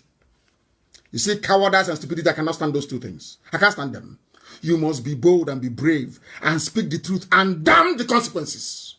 Damn it. That is why the zoo is crumbling and you people are... You can't even complain. Gunshot, a woman in a Sharia country. A woman is head of state. In Sharia. After all, don't they have to have Sharia states in the north? They are the owners of the zoo called Nigeria. How come Aisha is leading all of you? Don't you know that she's the one in charge? Go and listen to that clip again. Because probably were Sharia reporters or whoever. Telephone conversation. Then you will know. It was in December, to tell you how cold they are. Do you remember a few weeks ago when the report of the speech of Jubril leaked? Do you remember? Do you know that the person responsible for that speech leaking has been killed? I want you to go to Google it. Asarok, Assistant Director of Administration, assassinated. Killed in Abuja because she leaked the speech of Jubril. That's all. She was killed in broad daylight. Killed, assassinated. And her name is Miss Leticia Dagan. Killed inside Nigeria. Killed inside Abuja. Killed, assassinated. Assassinated, killed. Some of you don't even know. Remember when Femi Adesina was writing, is the height of this, the person who leaked it, every head of state in the world have had their speech leaked at one time or the other. Leaking of this isn't a new thing. But because of that, she has paid with her life. Some of you don't even know. Are you aware of what I'm telling you now? Is that the type of country you want to be in? And I want to ask Yoruba Pentecostal pastors, because they wield a lot of influence. I want to ask Yoruba pastors, is this the type of country you want to be in? that somebody just be mere accusation they resulted in her summary execution in cold blood. They didn't go to court to try her. She was killed. And you're asking me to be a Nigerian. Is it the type of Nigerian you want me to be in? Her name is Letitia Dagan, D-A-G-A-N. Assassinated. She walked in the presidential villa. And I'm asking those telling me about one Nigeria, is this the type of country you want me to be in? Not killed by a bandit, not a terrorist, no, killed in, oh, Chineke, killed by the presidency itself, the head of state. And I ask you, is this the type of country you want me to belong to, who you and I, we'll be messing ourselves up? Is this the one Nigeria? And I'm asking you, those of you that want us to be together, is this how countries are run? You chased away your vice president. Osibajo ran away, he's in Lagos. I don't know if they have found him now or not. Because they will kill him. Once they get hold of him, they will kill him. What I'm telling you are confirmed reports. Because people said, somebody said to me, oh, but you said that Osibajo is dead. I said, yes, I said it. They said, but why? But why? I said, because he is missing, presumed dead. Oh, but why are you saying it? I said, because if you go missing today, and I suspect that the police or the army are the people holding you, I will go to court and I will file a complaint called habeas corpus, which means produce the dead body. Do you understand? That's what we do. We are learned. We have brain. Do you now understand it? After Osibajo was sighted, after our intelligence gathered he was sighted in Arojobe, his trail went cold. And the reason why they are not complaining in Yoruba land is because everybody's waiting for Tifnubu in 2023, an entire nation. That's their reason for not claiming their mandate. But we are going to shock them. We are going to shock them. That I can assure you. PDP came out and was expressing shock. And Aisha spoke. Asked the police to release this person you arrested for firing a shot. Police said no. And this is supposedly the wife of the most powerful man in the country. She didn't go through her husband to ask for the release of her aide. No. She went to the police direct, tweeted it. If you don't know that Buhari is dead, then may the good Lord have mercy upon your stupid, foolish, black soul. I'm telling you the truth. Because the whole thing is becoming annoying. Very, very annoying. Very, very annoying. And we must preach this very gospel. We must preach it. The presidency now issued a statement. Listen very carefully, please. The presidency wishes to acknowledge concerns, presidency, not the president, wishes to acknowledge concerns expressed by several members of the public regarding the incident about the occupants of the villa. Hey, this is to assure all of you and everyone that the president and commander-in-chief of the armed forces, Muhammadu Buhari, is not and was not at any time in any form of danger arising either from deadly infections or the reported incident. Nobody asked him about coronavirus. This is how foolish they are. Fulani. This is how daft they are. They were talking about firing of a firearm, so to speak, firing a gun in Asarok. They asked him to issue a statement. Instead of him to say that the president is okay and he will address us, he said, and he did not contract any coronavirus.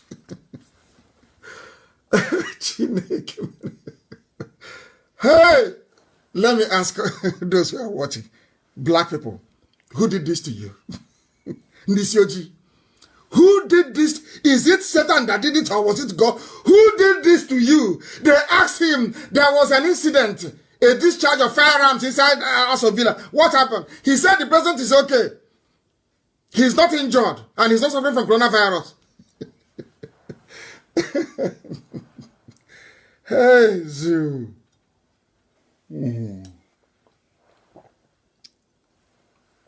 Black people. They want to assure everyone he's okay. But the man cannot speak. Signed by Sheikh. The man cannot speak. So you people, you don't even love. Anywhere in the world, they will say, bring our president, we want to see him to make sure he's alive. But one statement, and it's okay. Because Yoruba media, they are just massaging your all of you. Apart from Boko Haram and the Fulani Janjaweedism, Yoruba media is the worst set of people on the face of the planet. The worst of the worst. The very worst. I'm telling you the truth. Before God and before man. And I hope they listen to me and they change. Because they will get their comeuppance. They will get it. I told them, write it down. One day, Fulani will take Yoruba land. Fulani will take Yoruba land. They will take it. They will take it. In broad daylight, they will take it. From Yoruba people, you see. Write it down. I am behind a microphone. I am speaking because I'm ordained to speak the truth. Before it will happen, I will tell you what will happen in 5 years' time. With accuracy. Deadly accuracy. And I'm telling you that Fulani will take Yoruba land. Mark it somewhere. Because their evil is too much. The whole nation. You're waiting for 2023. The truth is there. Is that little one editorial from a Yoruba paper and the whole thing unravels. They're waiting for 2023. Baba said he will give us money in 2023. And me too, I want to buy a house in London. Oh. I'm waiting 2023. Jagaban will be in. We go begin the chop now. And on Sunday, you take the Bible and you go to church. Or you go to mosque. And you bow before God. And you say, God, I'm your servant. But you're waiting for 3 years of deceit and lies. Unbelievable. Unbelievable. And as they are campaigning now have come to the... I'm just giving you preamble. I have come to today's program. I have now come to today's program. It's about racism. And the reason why God created us black. And the meaning of the word black. And the reason why I told you before that Democrats, I don't trust them in America. They're not good people. Anybody who comes and tells you now, Nnamdi Kanu, this thing that he's doing is not good, or he's insulting people and other, the person is your enemy. Doesn't want you to learn. I am trying to shock you into reasoning, into coming out of your evil, wicked, black African ways to embrace the light.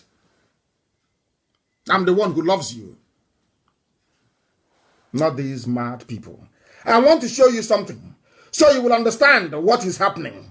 People can now begin to appreciate the depth of idiocy in the zoo.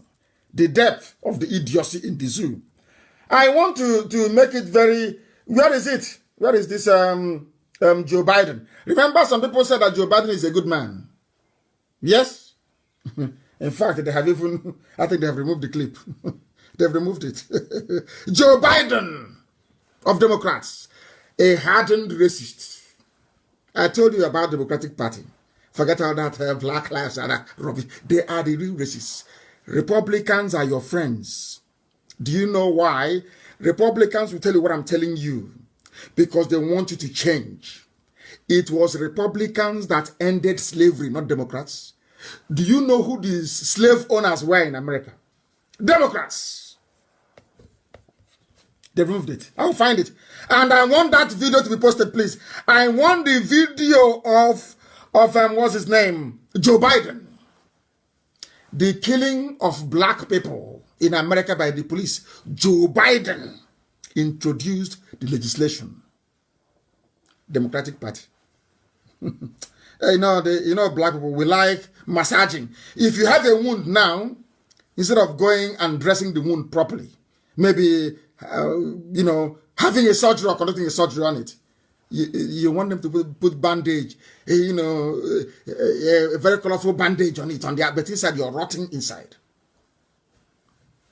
That is the problem with our people. And we are curing it tonight. All this nonsense, we are clearing from your brain. Now listen to this. What is the Latin word for black? And now I want Nigerians.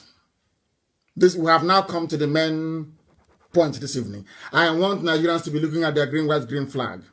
Wherever you are, if you're in Abuja, if you're in Lagos, if you're in Kaduna, bring your green, white, green flag closer. We are about to do a very simple experiment, please. What is the Latin word for black? I want you to Google. As I'm Googling, please try and do the same thing. What is the Latin word for black? Simply go to Google and Google it, please. We are doing good. It's interactive now. We want to do everything together like one happy family. So I am writing. What is the Latin meaning of the word? We're live of the word black. I'm sorry, you cannot see it. I'm not that tech savvy. What's Latin meaning of the word black? What's the Latin meaning of the word black? Black. What is it? Go to your Google and you put it in. We are live and interactive. We have come to the stage whereby if Facebook doesn't shut me down now, they don't shut it down again. Right now, go and Google the meaning of the word black. The Latin meaning of the word black.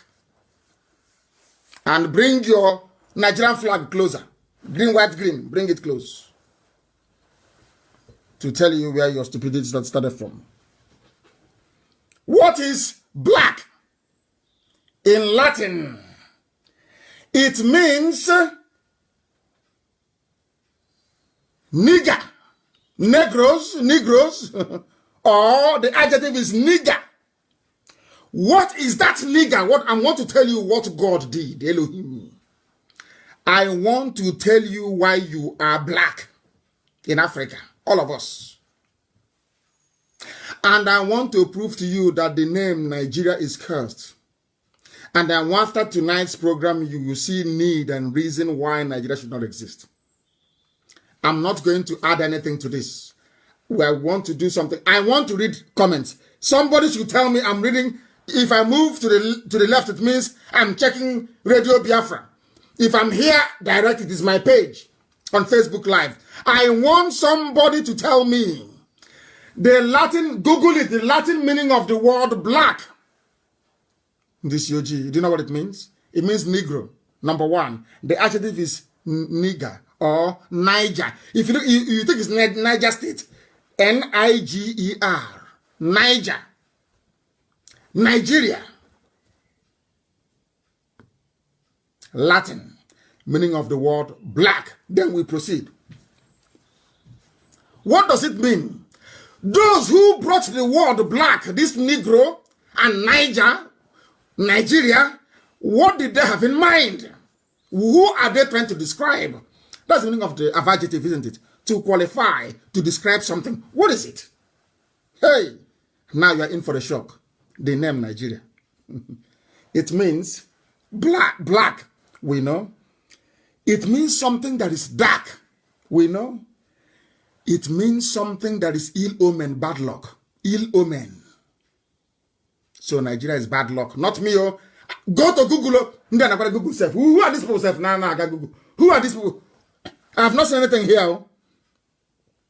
I have not seen anything here. Somebody is saying I shouldn't talk about Democrats in America. You see how foolish people are.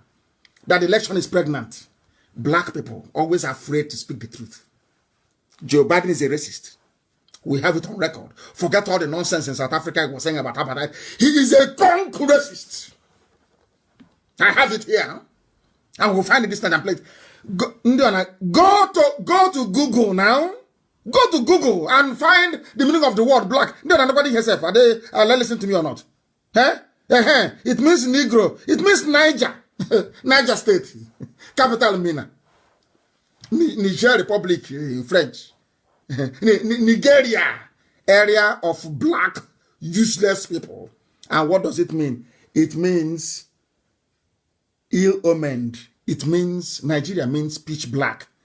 Nigeria means unlucky.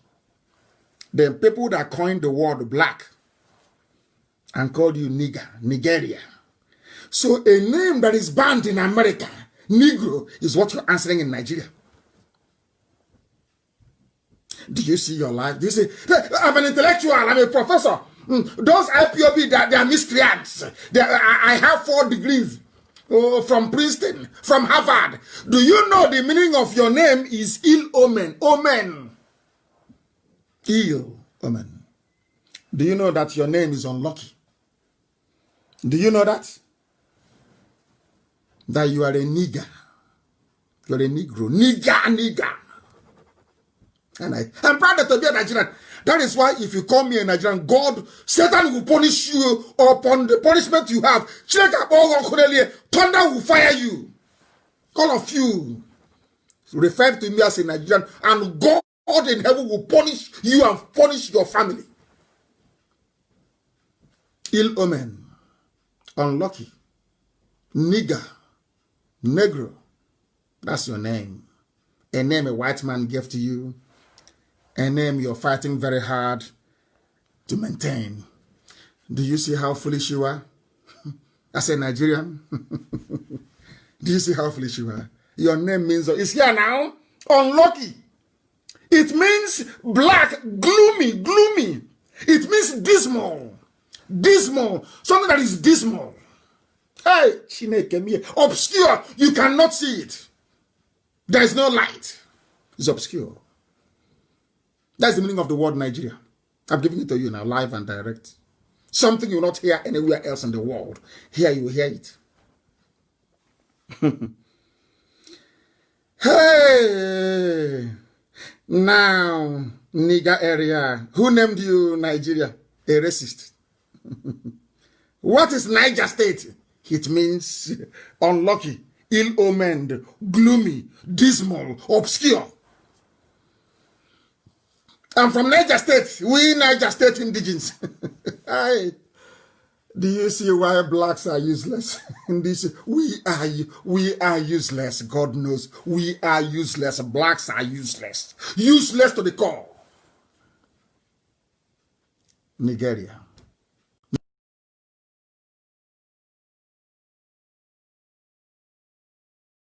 Look at Niger. They named you Niger Republic for French. Nigeria for English. And I ask you, you that is saying you're from South or Niger Delta. I don't want to go there. Oh, dear me. I want to ask those of you from Obomosho in Yoruba land or from Ijebu-Ode. That is Niger Republic, which means nigger, up near Sudan. You're a Nigerian from Obomosho. Are you related by blood? How come? Are you witnessing your stupidity live and direct? Do you see how foolish you are when you call yourself a Nigerian? Do you see how daft you are? You are unlucky. You are ill-omened. You are dismal. You are gloomy. That is your name. And you expect NEPA to give you light. When your name is darkness, you want NEPA to give you light.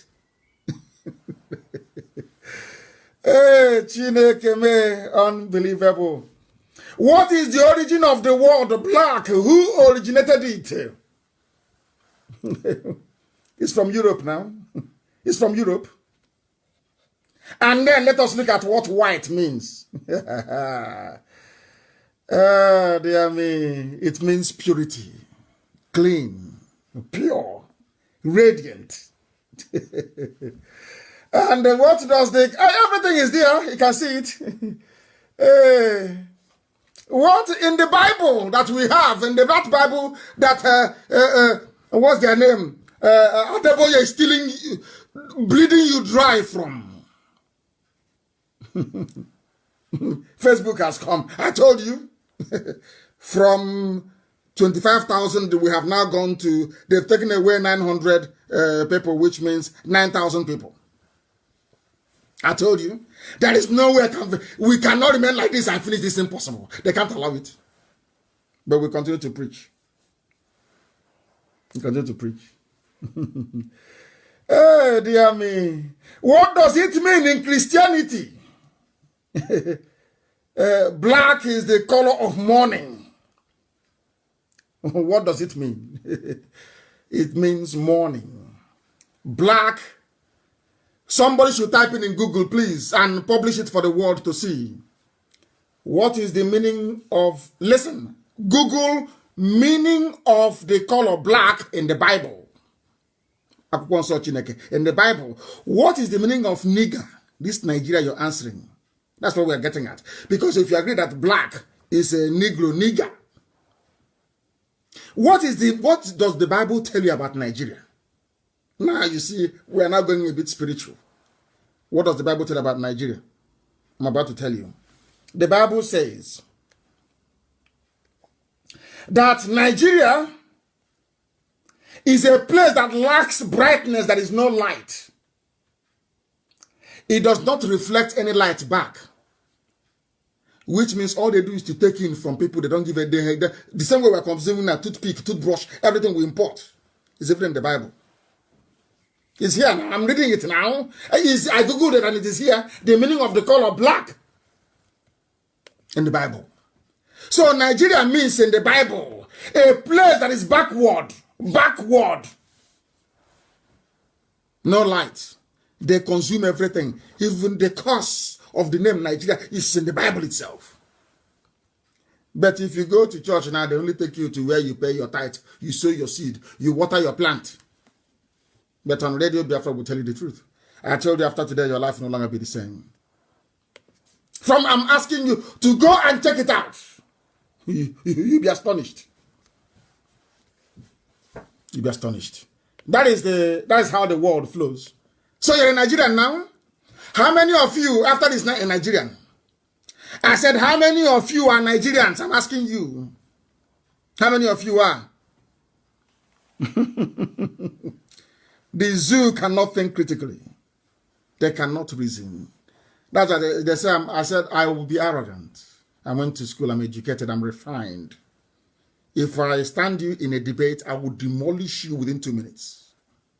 Complete deconstruction in 2 minutes. I will obliterate you with facts and figures. If you're intelligent, let us go and have a debate.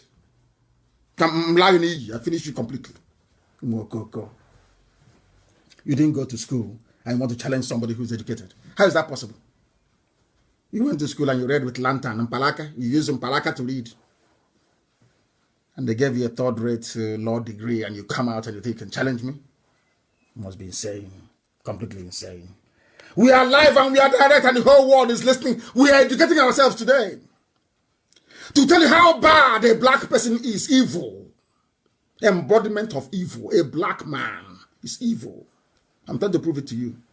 So that if you survive tonight, by tomorrow, you'll be a changed person. Your life will be way better than it is tonight. That is what we are praying for.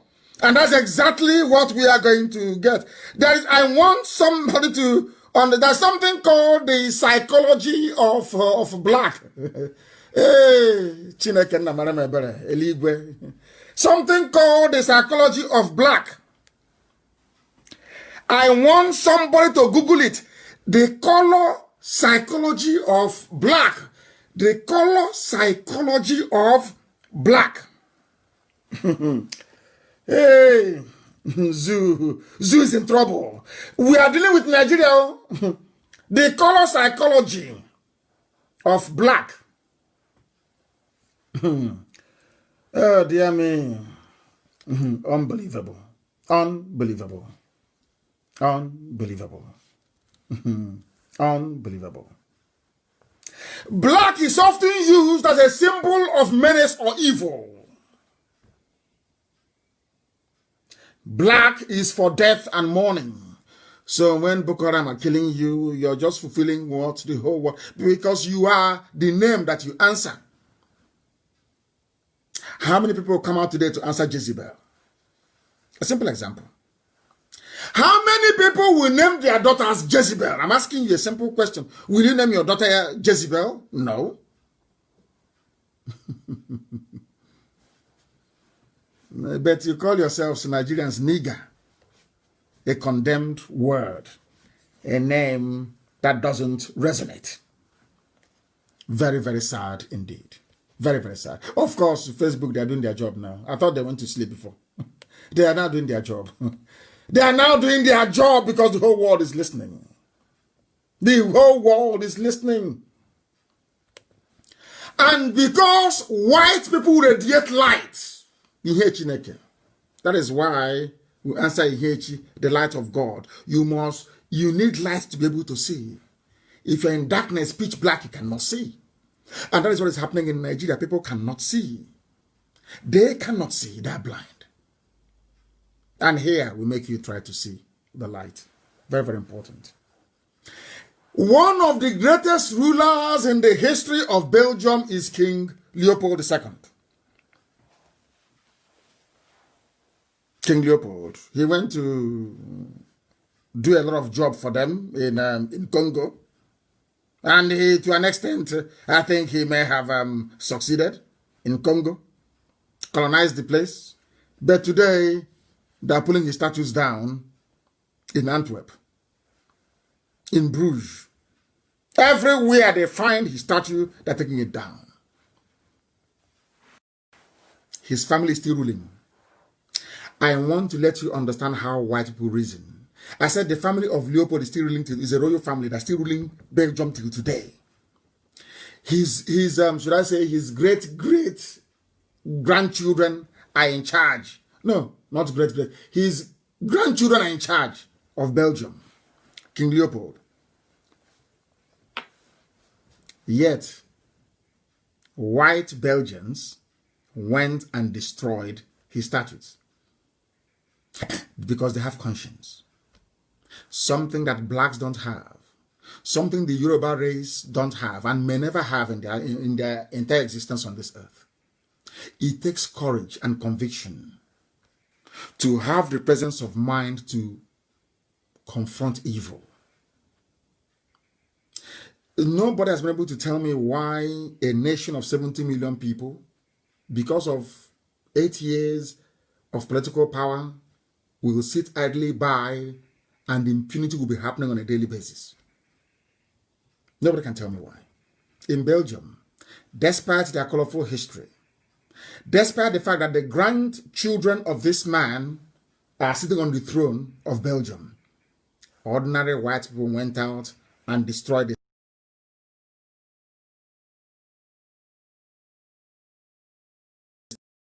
statues of King Leopold. Courage and conviction. And here, that is what we believe in. But not Abacha has a stadium. Abacha has a stadium named after him. Pa Edwin Clark is an influential man in a Joland, but he was a traitor. He sold his own land for money, and he was rewarded with the chairman of Pandev. His father was a traitor during the war. He was rewarded with Hanese chairman.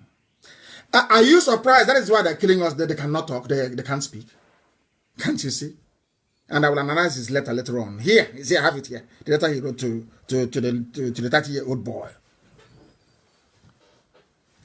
That was why when the British came, they saw the light in Biafra. In here, Chineke, they saw it. In Arochukwu. And they said that you have no history, as I told you before. And I want everybody to go to Google again, because we are lecturing today, and type in the word Sambation. I want to teach you something this very day that will shock even our enemies. Go to Google and you type in this word, please. Sambation. It's called Sambation. It's called the Sambation River. I give Elohim praise. Sambation River. Go and, as I'm reading it, I want you to be reading it, please. Sambation River. So you'll be shocked. I told you everything I tell you is gospel from heaven. I don't add anything of mine. As I'm giving the message from heaven, I give it to you. 3 people make up the Biafran people. The whole of Biafra. Forget all these other names. The whole of Biafra. The Igbo people. The house of God. And his nephews. Ephraim and Manasseh. Are you listening to me? There are the ancient Ndibo, the ancient people were there. The first wave of migrants came from Egypt. The second wave came from Samaria. 3 people. One came from Egypt, Sudan, Niger, Yoruba land into Igbo land.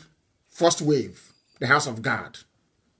The house of Ephraim and Manasseh came through Egypt, came through Djibouti, went through the upper lands of Ethiopia, came into the Afar region of Ethiopia, proceeded through the Central African Republic we know today, into Cameroons, and into Biafra land.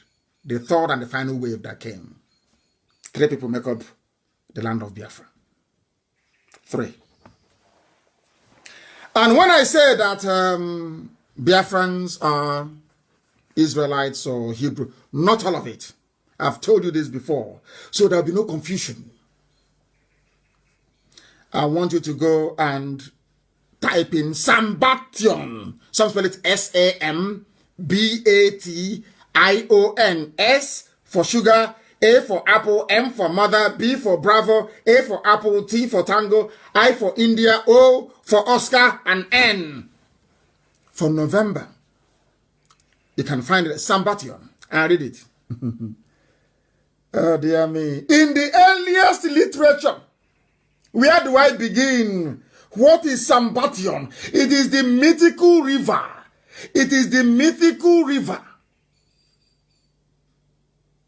Oh, God in heaven. A river of stone. A river of stone that took Jews to every part of the world. There was a man that wrote many centuries ago. Many centuries ago.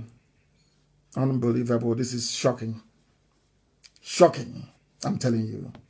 The river Sambation flowed beyond the rivers of Abyssinia. Remember when I told you about the Afar region and I told you about Biafra, yes, and Biafra. This man is saying that the exact place that we located on the map as to have Biafra in it during the migration was where this very river was located. And these are Jewish scholars of note. Josephus, Pliny the Elder. These people were writing in the ancient days. In ancient days. Even an Arabian writer, his name is Abraham Abulafia. And this same river was mentioned in 2 Kings as well in the Bible. The river that flowed beyond the rivers of Abyssinia. And where is Abyssinia? Is Ethiopia. If you go beyond Ethiopia, it becomes the kingdom of Biafra. It's here. I didn't write it. Everything we tell you is gospel. Everything we tell you is gospel. Absolute gospel. Some people don't understand. They don't reason very well. But here we reason. Go and research it. Sambation is an assignment. Go and read it. Then you will understand the miracle that Elohim is doing in our lives. You must understand it. They say you have no history. I don't know that the British discovered something they never wanted anybody to see. They said, your name is now Nigeria. It means gloomy. It means dark. It means evil. Oh, dear me. They said that the most The most credible account is that given by a Jewish writer and traveler. The most credible. His name is Eldad the Danite, you know, the tribe of Dan. In his letter to the Jews in Spain in the year 883 AD, he said, "Who are we?" And the children of light. The children of light. There's something I want to play for you. There is something that I wish to play for you that the whole world may understand it. To know who we are. To know why we are agitating for Biafra. To tell the so-called misguided, foolish elders that cannot see, that are not learned, to let them understand why we do what we do. They know nothing. That is why we are the way we are. They know nothing. I want to show you something. There's a possibility. Listen. The international community can be brought to bear. The UN. Listen. Declaration of Human Rights. All the way through. This is a very... No. It has gone. It has. Oh my goodness. It has gone. I will try to play it from here. Try to play it from Mob TV. I'm going to amplify that we believe that there's a possibility that the international community can be brought to bear. The UN. The Declaration of Human Rights, all the way through. This is a very, very serious matter. There's something that I didn't mention, and I hesitate. A white man. I'm not Nigerian, although I think Dr. Lloyd has bestowed upon me the honorary title of Nigeria man. And we had a conversation. It wasn't heated, but he acted like he was going to revoke my Nigeria man credentials. Listen. Causing my 13-year-old son, who was in the car with me, to be very distraught. He said, "Dad, you have to stay a Nigeria man." But talking about children, when I was a little boy, when I was 7 years old, growing up in the middle of nowhere, Florida, in a swamp, closest town was 30 miles away.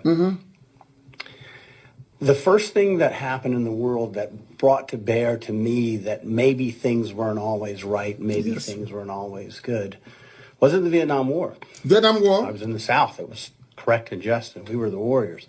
It was the Biafra War. Biafra. Listen. I remember very distinctly thinking, this just isn't right.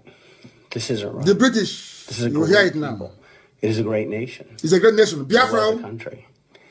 And then later when I learned, something most people don't know, that there is a plausible argument that democracy began in Igbo land. Igbo land, a white man. Democracy, the world knows today, started in Igbo land. The whole world over.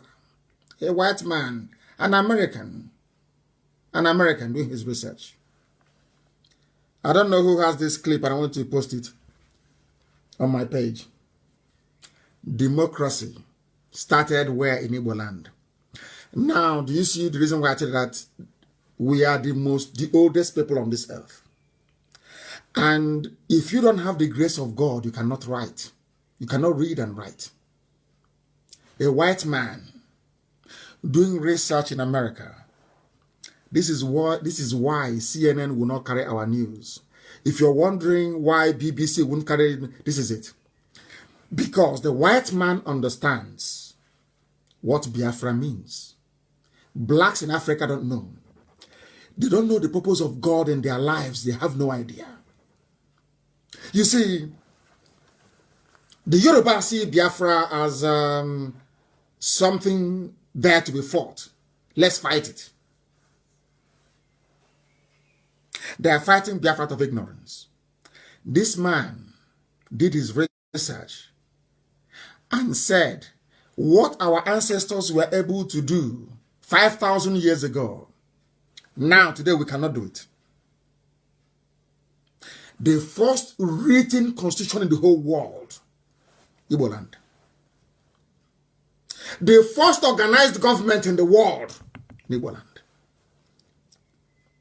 There are two people that God controlled from heaven.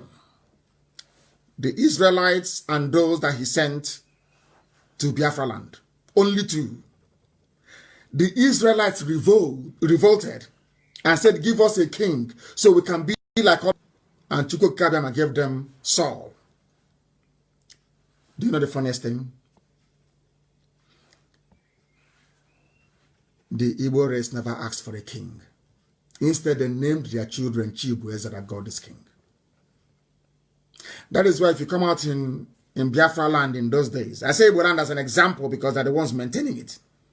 And you say to somebody you're a king, they'll tell you to go and be a king to your wife and your children. And I beg it. Now you understand how special we are. Now you understand why I fight for Biafra to be free.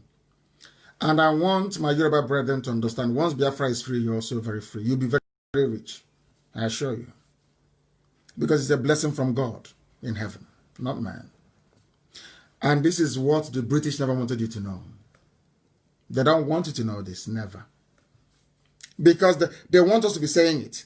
And being a black man from Africa, if you're saying it, people won't believe you. The British saw this. That was why they said we must amalgamate them. They found Nnamdi Kanu, and Nnamdi Kanu was a willing tool of the devil. And he agreed. Mazi wanted him. He said no.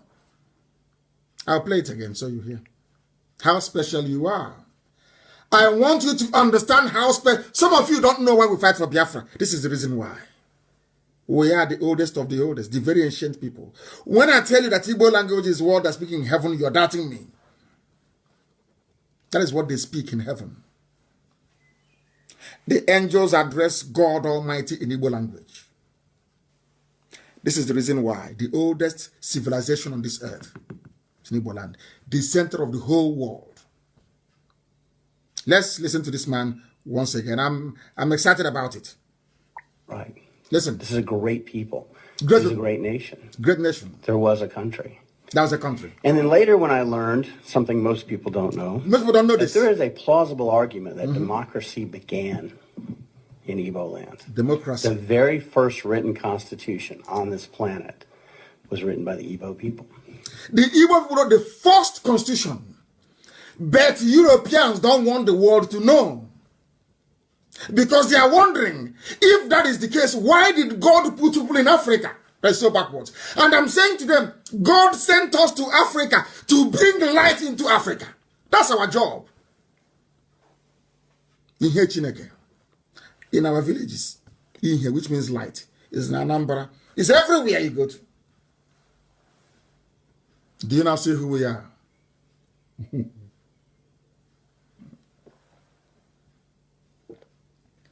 The first written constitution in CBD, the first. I want to listen to this man more, please. Let's listen to him. The very first democracy that involves self-governance. Self-governance. For everybody. Autonomous community. Not just the Greek wealthy, but everybody was in Igbo land. Igbo land. And the very first democracy that permitted women leaders. The first, anywhere, when America was saying give women a vote, this is our mothers, so we are rulers. They rule the families. When women are talking in our culture, men don't come out. You don't dare come out. Can you say it? Can you hear who we are? When I hear all these fools in Abuja and in Lagos, all these riffraffs talking rubbish, I feel sorry for them. That is why we are harsh with any idiot that calls himself an elder who doesn't know history. What we are fighting for is to protect something that anybody will be envious of. This is who we are. And we started worshiping idol. Somebody will go to the farm and cut a wood. Or Pierre will say, you got an idol, rubbish. You bow down before an idol. And God took away all the blessing he gave us. Said, go and worship idol, then that's what you want. That's why we're in a mess. God gave us 700 years to come out of it. We continued in idol worship. And he sent the British. The Arabs came. He said, no, I don't want you to do it. He sent the British instead. Go and conquer them. And as you're conquering them, you're going with the Bible, the Old Testament and the New Testament. If they are smart, God said, if they are smart, they will go to Old Testament and see who they are. And that was what we did. Oh my goodness. Let's listen. Was in Igbo land. Igbo land. the West, Europe, we were still in the Dark Ages. Europe was nothing.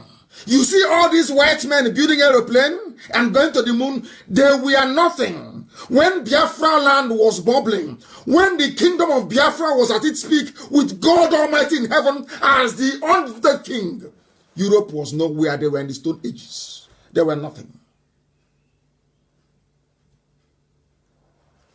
Oh dear me.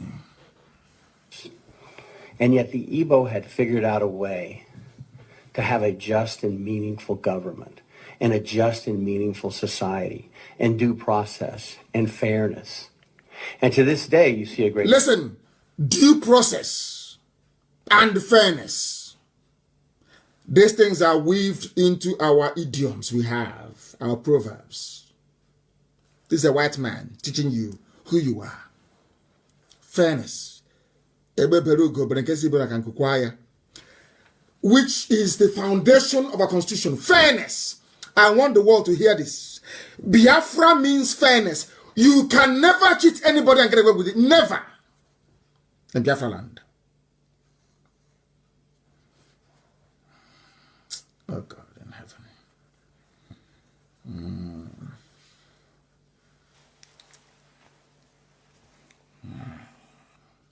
Some idiots come up and they say they're elders. They know nothing. They are promoting one Nigeria, bringing the curse of God upon them and on their children. They know nothing. God said you cannot go into Nigeria, you're not a Nigerian. I asked the British to come to show you who you are, that you may return to me, that I may reestablish my kingdom. Before I researched and I found it, I used to tell you that Biafra is the kingdom of heaven on this earth. I told you that before. Before I did research and I discovered it. And I've shown it to you. Actually, it's on my page. Go to scroll down, you will see it. Kingdom of Biafra is there written. Which means that the name couldn't have come from anywhere else. Apart from the people that they gave it to. A white man is not telling you who you are. The first organized system of government in the whole world. With fairness. Weaved into it. Fairness. Wasting their time. We are going back. And we are preaching this gospel. We are back on my page.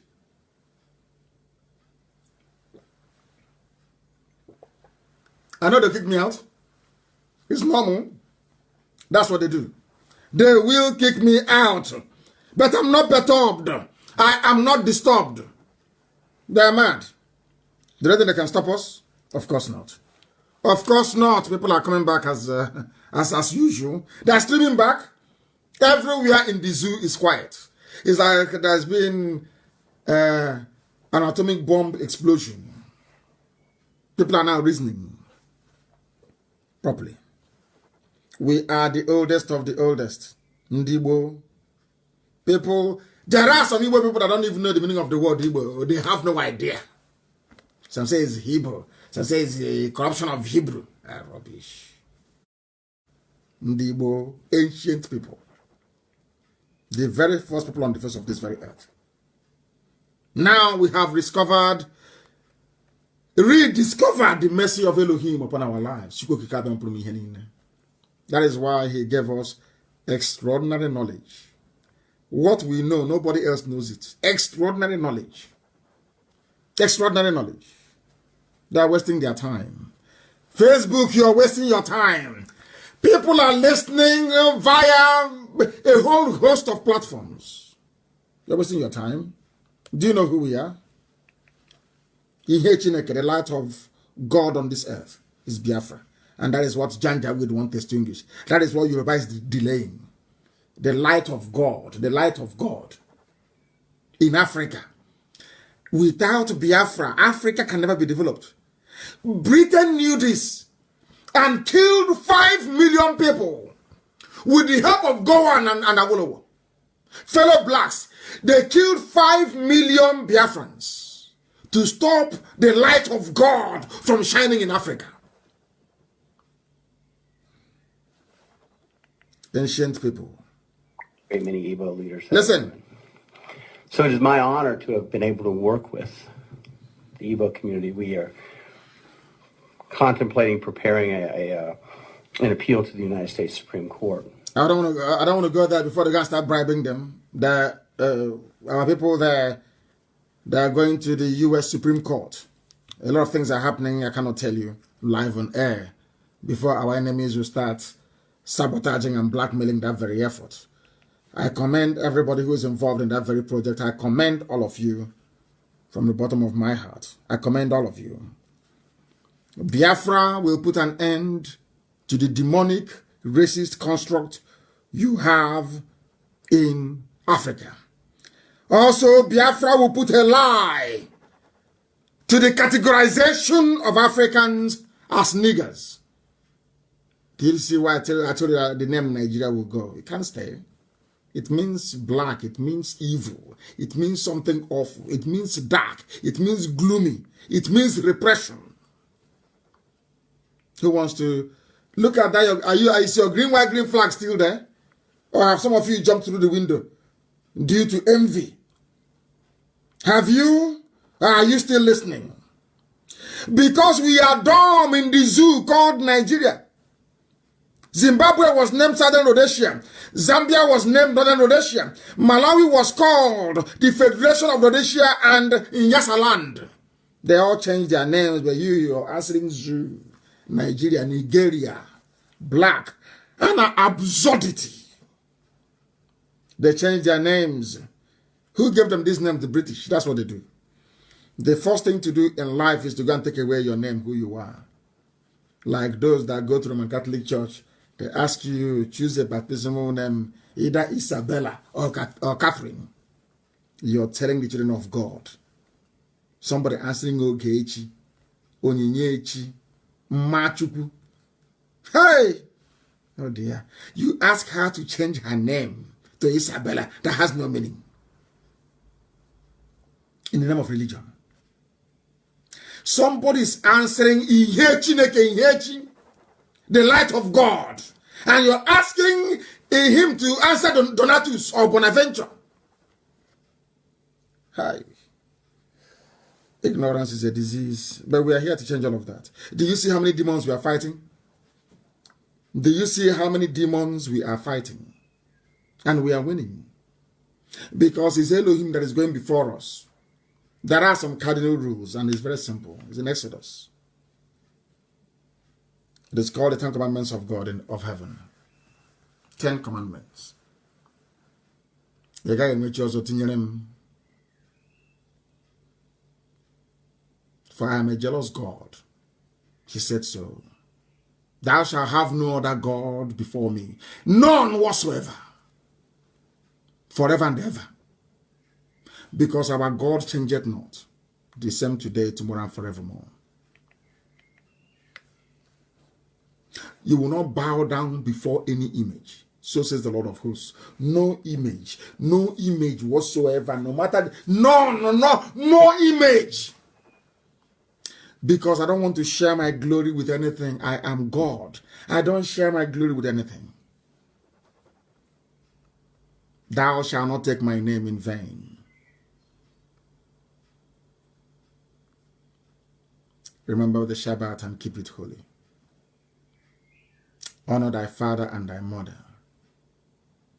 Thou shalt not kill. Thou shalt not commit adultery. Thou shalt not covet what belongs to your neighbor. Very simple. And you know what happened? After we must have kept all of these things, Elohim went to Asorok and destroyed it. And said, I have created a pathway to Biafra. Unstoppable. Do you understand? The God in heaven told me that Buhari is the pathway to Biafra. Have you seen it? Asorok has been destroyed beyond repair. It would only take the courage of Yoruba media to write about it and it's over. And Biafra will come. Because the situation in the zoo called Nigeria is unsustainable. You can't sustain it. All because we kept his commandments. That's all. Say don't worship any idol and you see what I will do. I was told this thing in Jerusalem. He said, no, no body, no image, not flesh, nothing. If you want to pray, you call my name. And I will show you what I will do. Has he not done it? It's over now. It's just coronavirus to resume flight, and the whole nonsense will crumble. Are you not aware of it? Because of God in heaven, not man. We have no strength. Elohim. And he said, once you remain like this, once you don't work, because the first commandment is you should not worship any idol. Once you keep to it. Oh my God.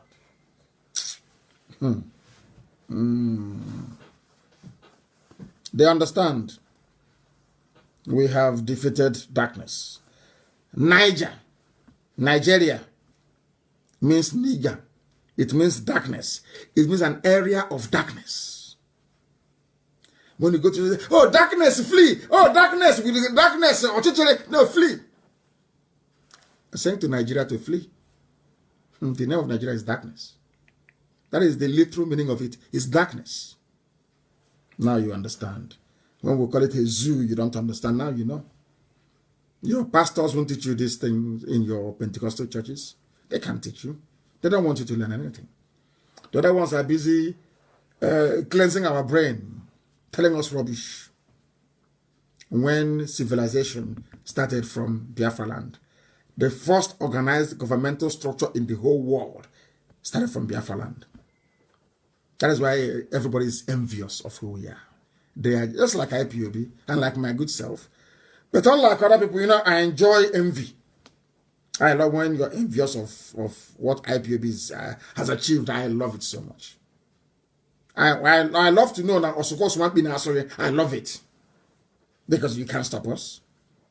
You can gossip all you like. It's irrelevant to me. You can't stop us. Are you going to stop us? Who has gossip ever stopped before? If I want to leave here now to go to the kitchen, is gossip going to stop me from going to the kitchen? Some people give undue attention to idiots.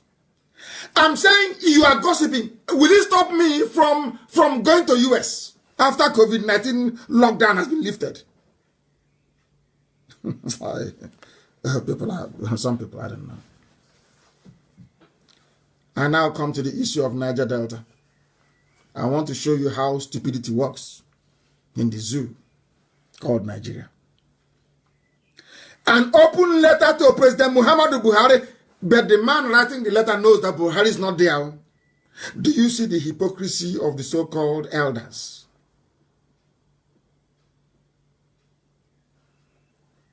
You are an elder and you're there and evil is happening and keep quiet. And I want to ask, this letter was written by Edwin Clark. He was a traitor during the war. He sold Biafra. He was a very terrible man. Very, very terrible human being. A traitor. A traitor to his people. They said they don't want Biafra. Igbo man will dominate also. But now, after 50 years, nothing has improved where he comes from. He is now writing a letter to a little boy of 30 years old. Meanwhile, he's 92. And I wish him happy birthday, by the way. He's writing to a 30-year-old boy. Fraud, a fake. In Asoro. Begging him. I'll read it a bit for you. Let me begin by expressing earnest gratitude and appreciation to Mr. President. Which Mr. President? The one in Saudi Arabia in a grave? Or this Aisha's boyfriend? He's an elder. He knows everything. He's an elder. Elder statesman.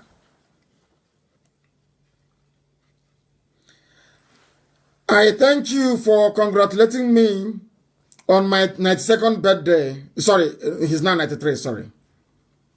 I deeply cherish the thoughtful gesture and the kind remarks. As Mr. President rightly stated in the two congratulatory messages, I have rendered over 70 years of my life to the service of this country. Oh dear me.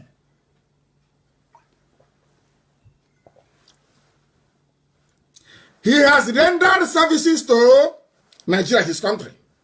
for 70 years. And I want to ask Pa Edwin Clark, in that 70 years, is there any running water in your village?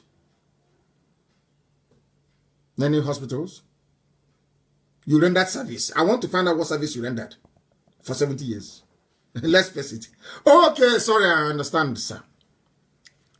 You made sure that the money from Biafra land built Abuja, while our mothers are going to the stream that they go to toilet in to fetch water to drink. 70 years service to the country. When somebody is 70 years, they'll be wondering what you did. So I'm asking you, what did you do for 70 years? Apart from be an informant for Fulani. Now you're writing a letter. Pleading. Oh, things are going wrong in our zone, in South-South. He's an elder, he's learned. And he knows that South-South doesn't exist anywhere in the world. Only in their imagination. Let me highlight some of the few puzzling and embarrassing. But I thought you said an Igbo man is your problem. Edwin Clark. An Igbo man that said an Igbo man is his problem. Can't you see? He's now writing a letter. Where did the job people come from, if not Igbo? Where did they come from? From where, I ask you? Did they come from? Are they not Igbo? Oh, the day I will give you that history, most of you commit suicide, or you go and drown in the creeks because you know nothing. I respect your age because you're a father, but you are a disappointment to this generation and next. Very sad. I can't. This is an embarrassment. You're writing to a boy you know that is your great grandson. You're calling him Mr. President. Aisha's boyfriend, you're writing to him saying, Mr. President. You are afraid. When we were selling Biafra in those days, preparing to serve the zoo, if they tell you will come to this, will you believe it? Like cancer everywhere. If you betray Biafra, you'll be reduced to nothing by those you're serving. Have you seen it now? You're now writing letter and you're begging. You are begging now. Please help us. We are in Niger Delta. We are in South-South. In fact, let me see if you use the word Niger Delta here. I don't think he did. I think it was mostly South-South. Because that useless word, Niger Delta, we have destroyed it. Niger nigger is here now. Or Delta nigger. Delta absurdity. Delta idiots is here. Is there now. Google it. The meaning of black in Latin is there. Niger Delta. Do you see how foolish you now sound? Nigger Delta. They are now begging, oh, you have removed us, oh, there is nobody to replace. 70 years of service. Our mothers are fetching water from a stream where they bathe and they go to toilets. 70 years service. When you write it like this, any idiot. Oh, he's an elder statesman. Statesman in your pocket. In your house in Abuja. And your latest wife. That's the only thing you've achieved. You've achieved nothing. Nothing.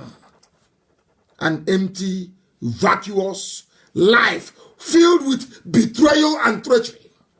The people you're serving in the north, Fulani, did they betray the people as you betrayed your own? Edwin Clark, I'm asking you, the people in Fulani people, did Fulani betray their people the same way that you did? You should be ashamed of yourself and stop writing. You're begging. I thought you said the woman is your problem. Not Fulani. But now you're writing and you're begging. Fulani people. You're not ashamed. Nigger Delta.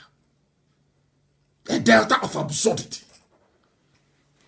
A Delta of darkness. A Delta of hopelessness. That's the name you gave yourselves. What a shame. What a very big shame. I said after tonight, things will no longer be the same. Some will repent, some will die. But in the end, Biafra will come. We are not stopping. We are unstoppable. Nobody, they've not given birth to you. You can't stop us. If you say what I'm preaching is not correct, come out. Come out. After dealing with you, your wife will not cook for you for a year. I will disgrace you publicly that if you go back, your wife will not serve you food for a year. If you claim you went to school, come out. Destroy you. You are 92 years old. You spent 70 years serving Fulani. In your place, there is no running water. 70 years of service to the country. Which country? But you've not heard that charity begins at home. Traitors. Traitors everywhere. You claim your elders, you want respect. But you saw our future. And you want respect. If you did what you're supposed to, would there be any militancy in the southern part of Biafra land? There are no militancy now. There's no need for it. Because you would have done your job. Nobody should call. It's not time for calls. I don't know where people are calling from. Now you're begging for position. After betraying Biafra, betraying your land, and now you're writing OFRACON. Empty. Rubbish. Vacuous. As old as you are. You left no legacy. The only legacy you left is a legacy of betrayal of your people. You ran to the north. You sold Biafra. They gave you ordinary commission of information. And you think they loved you. You betrayed Jonathan. Edwin Clark, did you not betray Jonathan? How many, the percentage of a job that voted for Jonathan compared to Igbo? Which one is greater? More Igbo people voted for Jonathan by percentage than a job. Must pronounce it correctly. To tell you who we are, fairness. Fairness. That's who we are. I asked a man, walking on my car, and I asked him, why did you say you vote for Jonathan? He said, because Jonathan is my brother. He doesn't know who Jonathan is. What? I'll never forget. He said, Jonathan is my brother. That's why I vote for him. Do you feel that way towards the Igbo people? Edwin Clark, do you feel that way? Despite all the betrayal, he said, Jonathan is my brother. Do you feel that way? Don't you have guilty conscience? You cannot even ask for forgiveness. All you betrayers during the war. Traitors everywhere. You're writing a letter to a 30-year-old boy. In the night, he will go to sleep with Aisha. In the night. You're writing a letter begging for appointment. You're not ashamed of yourself. You are begging, as you are begging for Niger Delta, so have they stolen all the money and taken it to the north. Look at, I want people to go and Google projects in the north. The Air Force Hospital in Daura, Federal Polytechnical Daura, 18 billion University of Transportation inaugurated in Daura, Buhari's hometown Daura to have battalion barracks after Air Force built reference hospital in his village, Daura.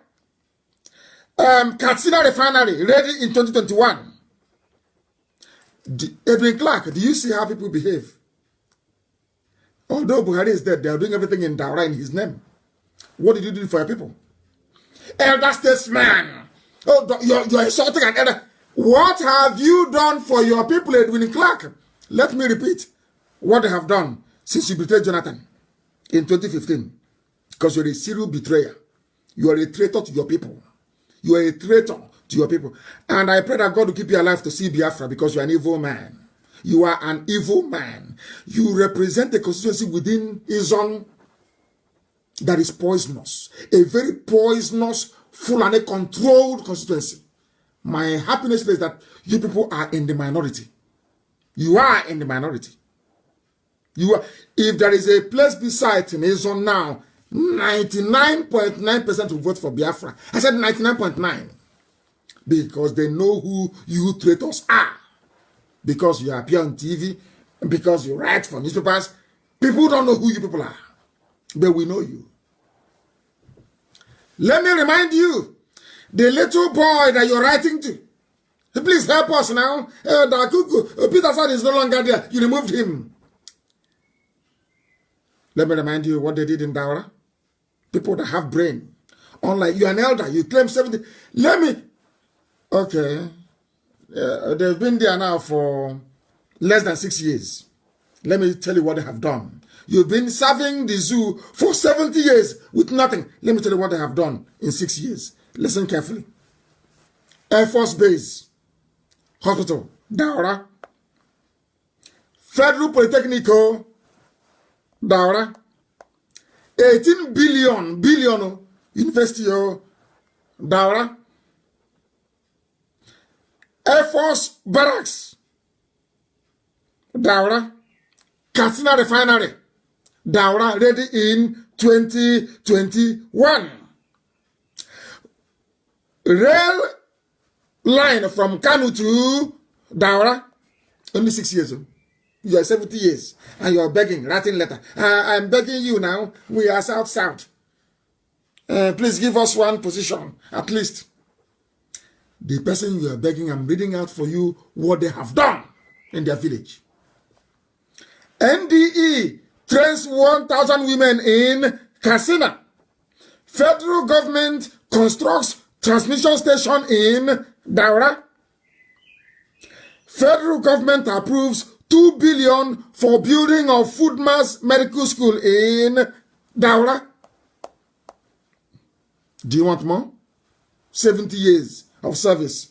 You are writing a letter begging for a position in NNPC. And you want me to respect you. Do you see the price of treachery? The same way that I tell you all the time. One day you will pay. You don't know what God was doing with IPob. You had no clue because you're blind in the spirit. Some of you cannot see. You want us to go and take a keg of palm wine to come to your house begging you as an elder.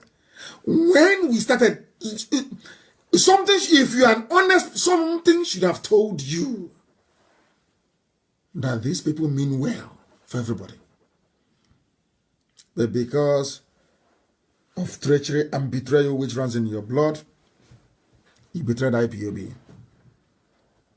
And people came shooting and killing innocent young men in my house. And all some of you fools can think about is you are insulting your elders because you're older, maybe by 8 or 9 years. That's all. Some said we didn't insult our parents that way because our parents, our grandfathers were not as stupid as people are. They believed in the truth. If you go to outside and bring money home, they will kill you. I still remember.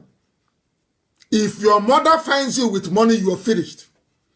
After dealing with you, they will wait for your father to come back. She will report you to your dad. Your dad will even want to bury you alive. And that's where you got the money from.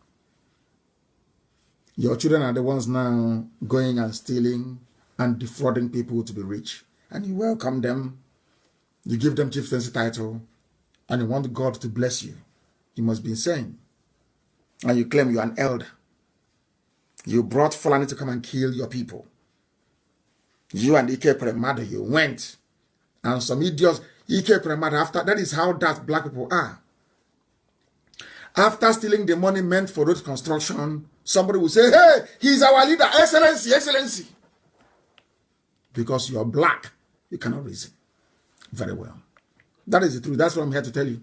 You may not like it, but it is, I'll keep preaching it until it sinks in. I'll keep preaching it. People, oh, Fulani is here. They're in my village. Oh, they killed somebody yesterday in Uguta. I know somebody from Uguta who's an arch saboteur fighting IPob, arch saboteur. And he will never visit Biafra land. He will die. He will be buried abroad. It's an order that I've given. If I'm alive or dead, it's an order that I've given. He cannot be buried in Biafra land. They are fighting IPob. And as God will have it, in his village, Fulani killed one of them yesterday. Sadly, I wrote about it. And because I complained and the video went viral, the useless Supreme Court governor went there or sent somebody there today. Treachery never pays. Treachery in life never pays. Sabo, there is no change, there's no gain in being a saboteur. Never in life. Look at Edwin Clark. 93 years old. As the traitor he is, he's writing a letter, love letter. Dear President, give us at least one position now. You have taken everything, give us one. I feel sorry for you people. I feel sorry for you people. The zoo is a racist construct and must be deconstructed. The name Nigeria has to go. It means everything bad. And do you imagine how the whites are laughing at you, idiotic Nigerians? Nah, I went to Africa and I called them nigger and they're jumping up and down. Now they're answering nigger. You're a disgrace to yourself, to your children, and generations yet to be born. Now, I keep saying it all the time, I speak the truth always. Anything I say here is because I want you to change for the better. Do you actually know that our cultures in the zoo are different, our value systems, how we are? And once Biafra comes, there will be no kings either in Biafra land, or else God will destroy it. Once you call somebody a king in the land of Biafra, God will destroy Biafra land. There will be no kings in Biafra land. There will be traditional rulers, custodians of our culture. That's all. No title of king. Because Chibu as a God is king. There was only one king in the world who is God in heaven. Our cultures are different. In Yoruba land, they have kings. In Benin, they have a king. In Janjaweed territory, they have kings. They have emirs from Fulani, from Futajalo. Even in the zoo called Nigeria in the north, you have the Fulani. The type of names they answer, they are more related to the Arabs than you and I, who are from the south. Now listen carefully to this. I am going to apportion blame tonight before I bring this program to a close. I will blame those who deserve to be blamed tonight. And get your pen and piece of paper and write it down somewhere. And you'll be shocked. The people, the reason why Nigeria is suffering today is because of Yoruba people. That is the truth. And I'll prove it to you. Write it down.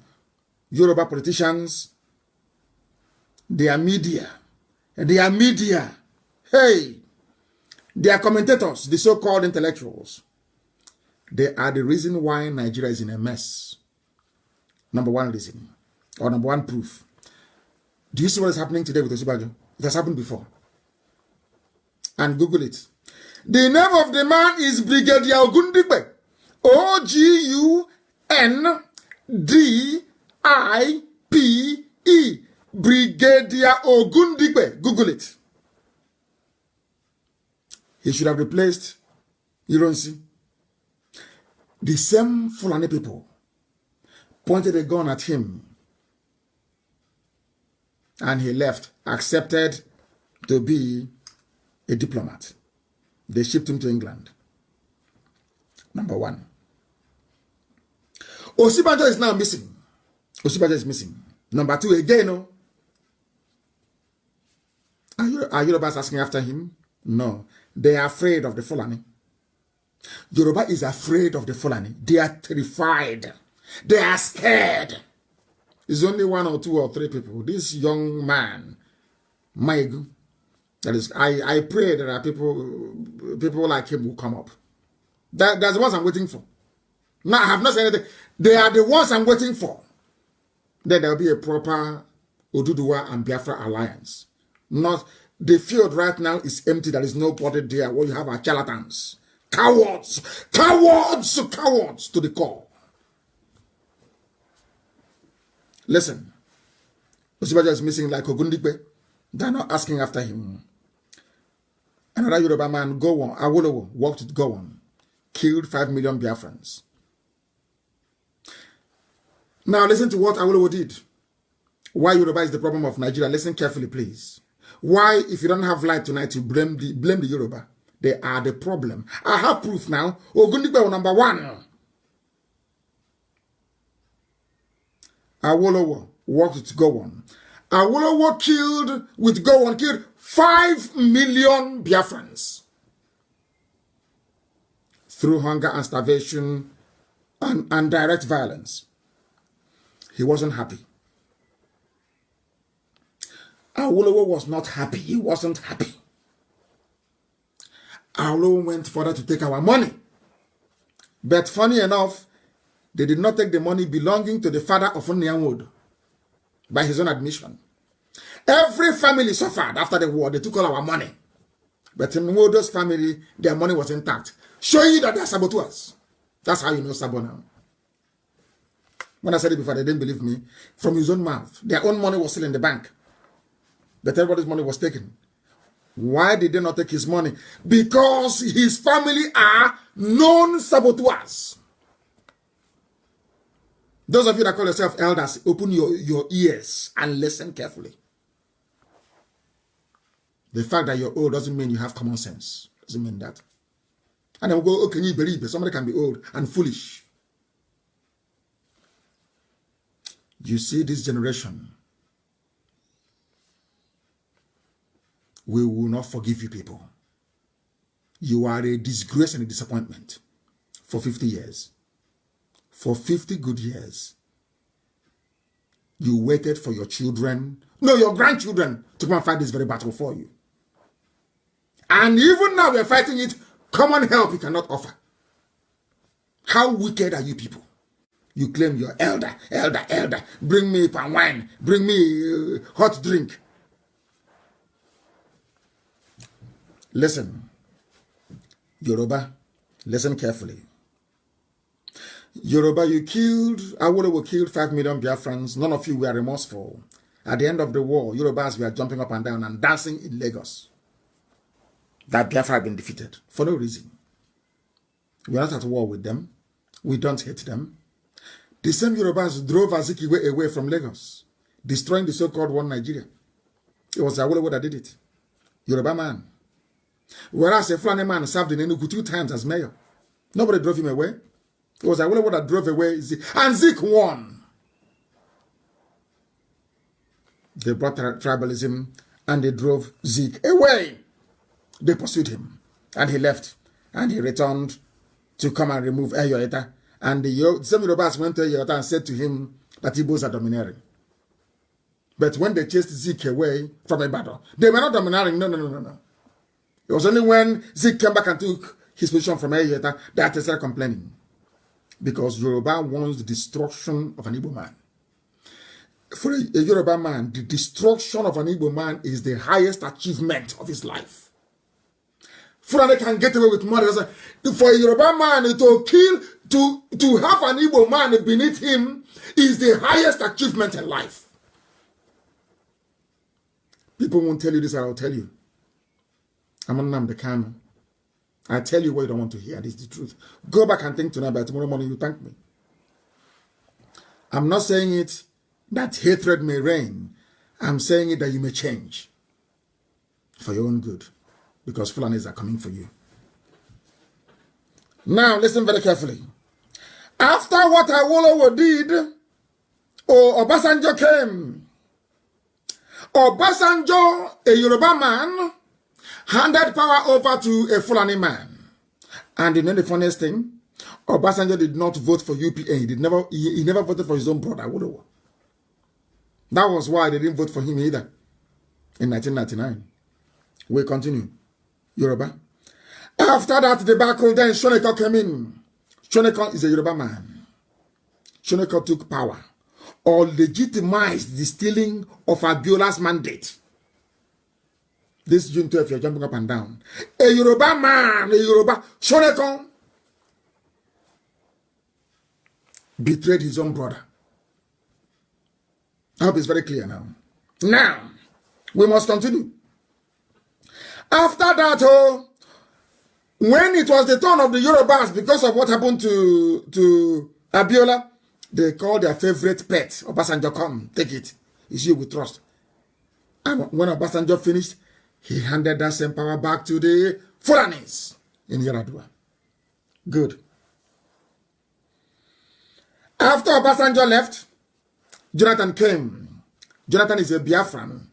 Who do you think was instrumental in the defeat of Jonathan? It's not Obasanjo. He tore up his PDP membership card. He said, vote for a Fulani man, Buhari. Have you all forgotten? He's a Yoruba man. And then after that, Tinubu came with Shoyinka. There's a Sovereign National Conference, restructuring, Sovereign National Conference. Today, no more restructuring. They are waiting to become president in 2023 with all the fraud going on in the zoo. We continue. Obasanjo handed power over to Yaradua. You all know that. Now I want to ask the Yorubas. Yoruba, I love you. I may be critical, but I still care about you because I want you to change. Yoruba, tell me one church pastored by an Igbo man that you go to. The same way we go to Redeem or Winners or whatever, or Deeper Life.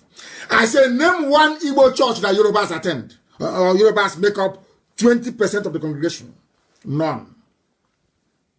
I say none.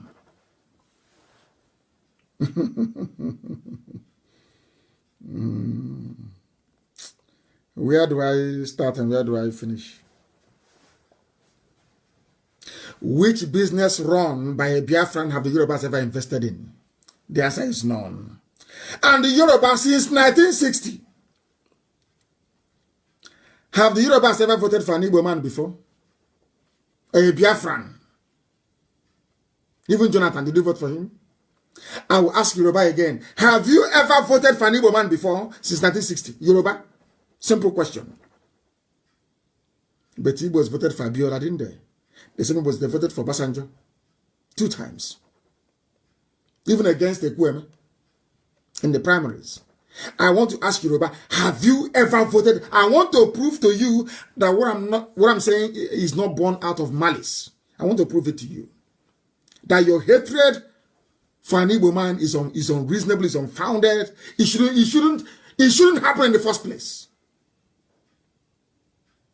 Yoruba, you must change. You must change. I don't know, maybe it's due to the undue influence of Yoruba Muslims. You are now telling me that as a race of 70 million people, the only duty you now owe to yourself is 2023. So Aisha can be doing anything she likes. People can be dying. There are bandits everywhere. Terrorists everywhere. Kidnapping. Christians being slaughtered every day. Persecution. Everything happening. So Yoruba, you're telling me 70 million of you will just keep quiet until 2023? Is that what you're saying? Because of presidency? Because of money? You sell your soul to the devil? Yoruba, you will sell your soul to the devil? Oh dear. Oh dear. They say we don't respect people. If you go to Japan, they respect their elders. Of course they do. But if you're an elder and you mess up in Japan, they will come to you and tell you to go and commit suicide. That's what they will tell you. Harakiri, they call it. You go and commit suicide. It's the most honorable way to die. If you're an elder and you're a fool, you can commit suicide. That's why they respect that. You cannot expect me to respect an elder that says the truth and decides to follow lies. Yoruba, I'm asking you tonight, is that boy in Asarok, is he Buhari? Is that boy in Asarok Buhari? Yoruba, answer me. If he is not Buhari, then what are you doing about it? As people that claim you fear God, you go to Pentecostal churches and all this nonsense. You fear God.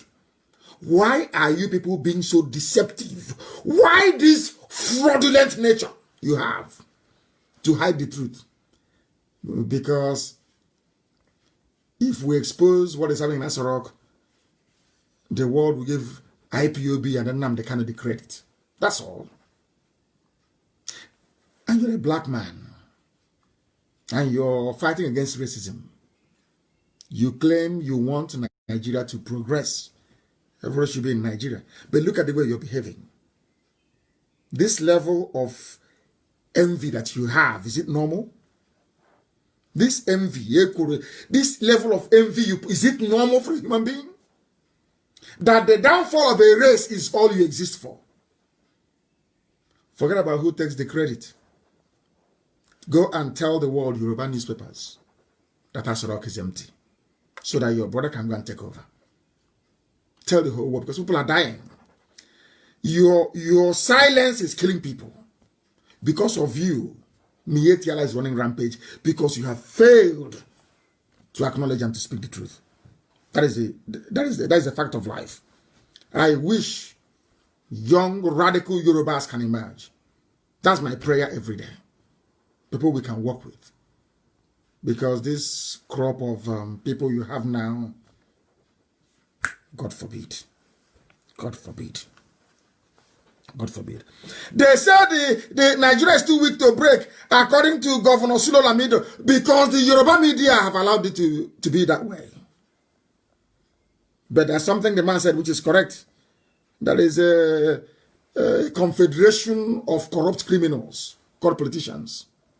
Confederation. They know themselves.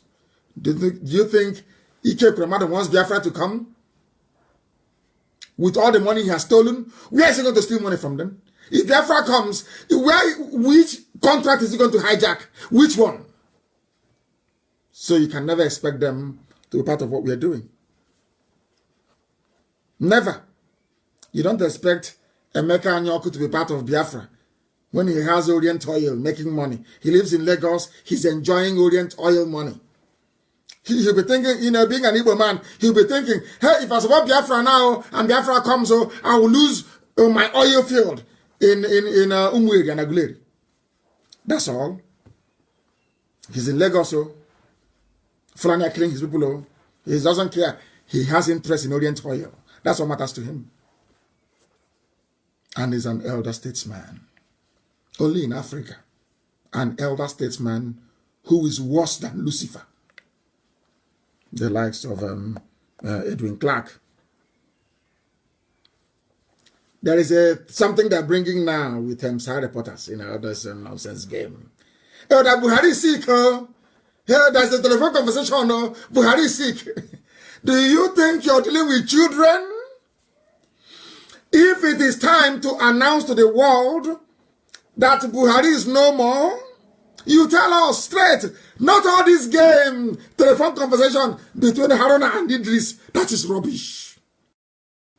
You can deceive people with it. Not us, you can deceive me. That telephone conversation was staged to plant it in your useless zoo brain that Buhari is sick. Buhari is dead in Saudi Arabia. Now you're looking for a way to try and patch things up. But the problem is that Tinubu doesn't want Osinbajo to take over. So you're in a quagmire. Zoo has come to an end. This level of lies told by the Fulani makes the zoo unviable. I have started a campaign already, Twitter campaign, to plant it in the brain of every state in the world, every nation, that you people are evil and criminals. Subversion of the democratic process is an unpardonable crime anywhere in the world. And that is what Tinubu with the rest of Yoruba land have done with the Fulani. And we must expose them. We must expose them. And that brings us slightly towards the end of our program today. My goodness me.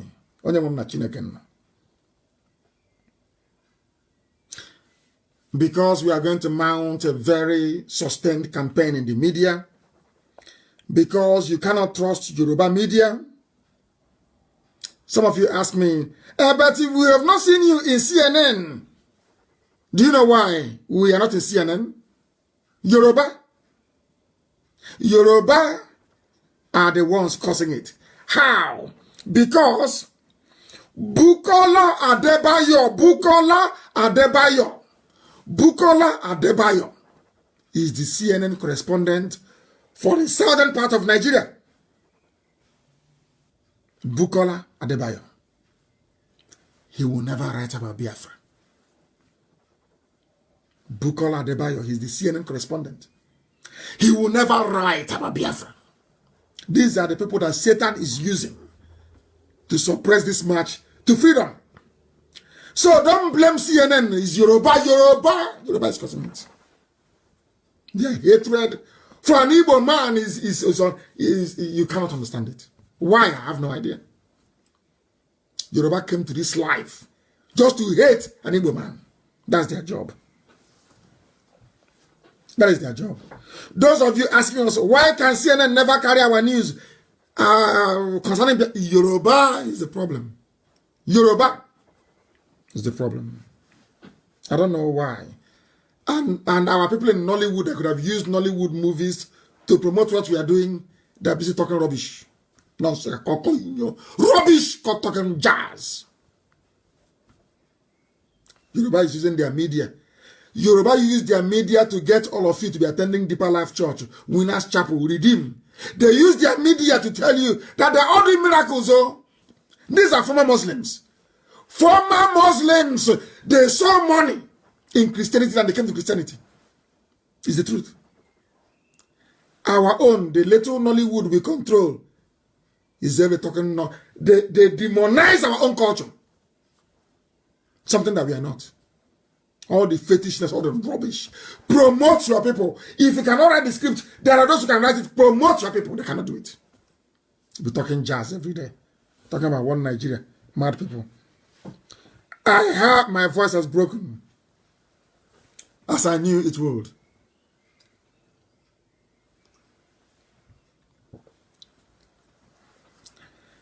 This very evening I'm announcing that every IPob family unit in the world, because we are going to bypass the Yoruba media. It's a strategy. You know, we are master strategists. Everybody who is a Biafran, friends of Biafra all over the world, there is going to be a campaign in the next 4 weeks. As long as you use a smartphone, you must be on Twitter and Facebook. Including our grandmother. If you're buying your grandmother a smartphone, make sure you download Twitter. Somebody will tweet for her. We are going to bypass Yoruba media and take our message to the whole world.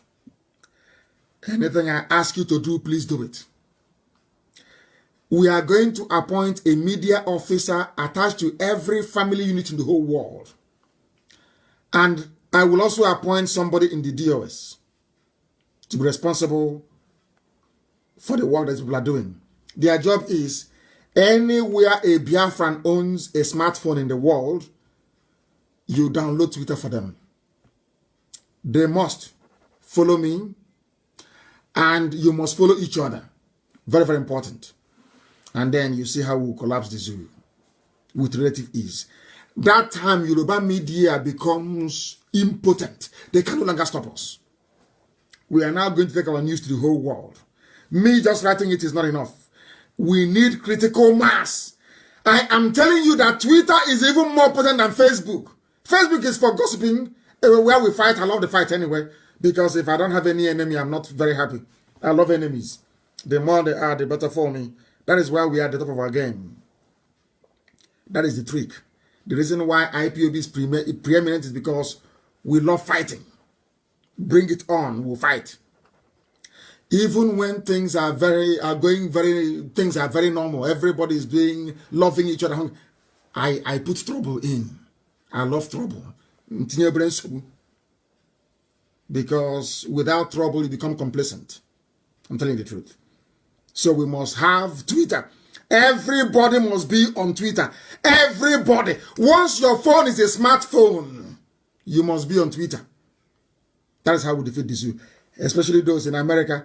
At least those of you in America, if you cannot support what we are doing or buy us weapons, at least go on Twitter.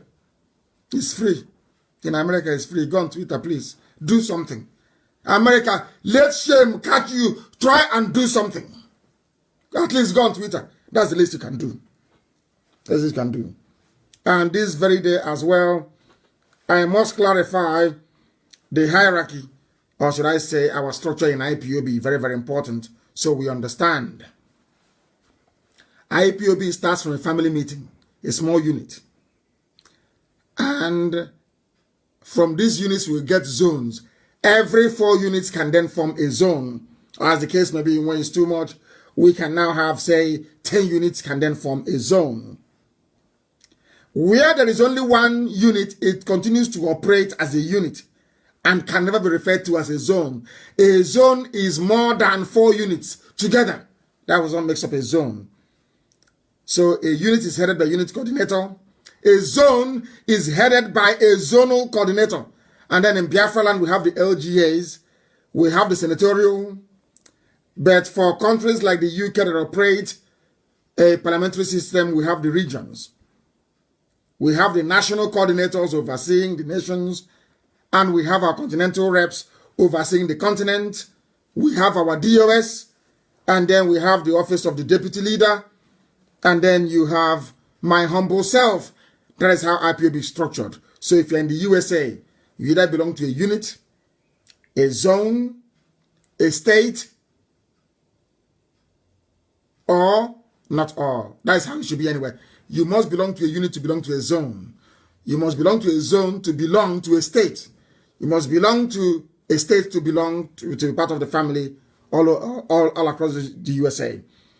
And this evening, I cannot thank you enough for persevering and for staying and for listening to us. There are many things that we would have gone through, but I think I'll continue that on Wednesday. I must thank you for listening. And if you are Yoruba or if you're a zoo animal, by tomorrow I expect you to change and jettison your petty jealousy and embrace the truth, because Aso Rock is empty. And because we have been mandated to speak the truth, that is what we speak at all times, without fear nor favor. That is why this very evening, it gives me pleasure to say that it's been an honor serving you, and this truth will continue to preach until Biafra is restored and beyond.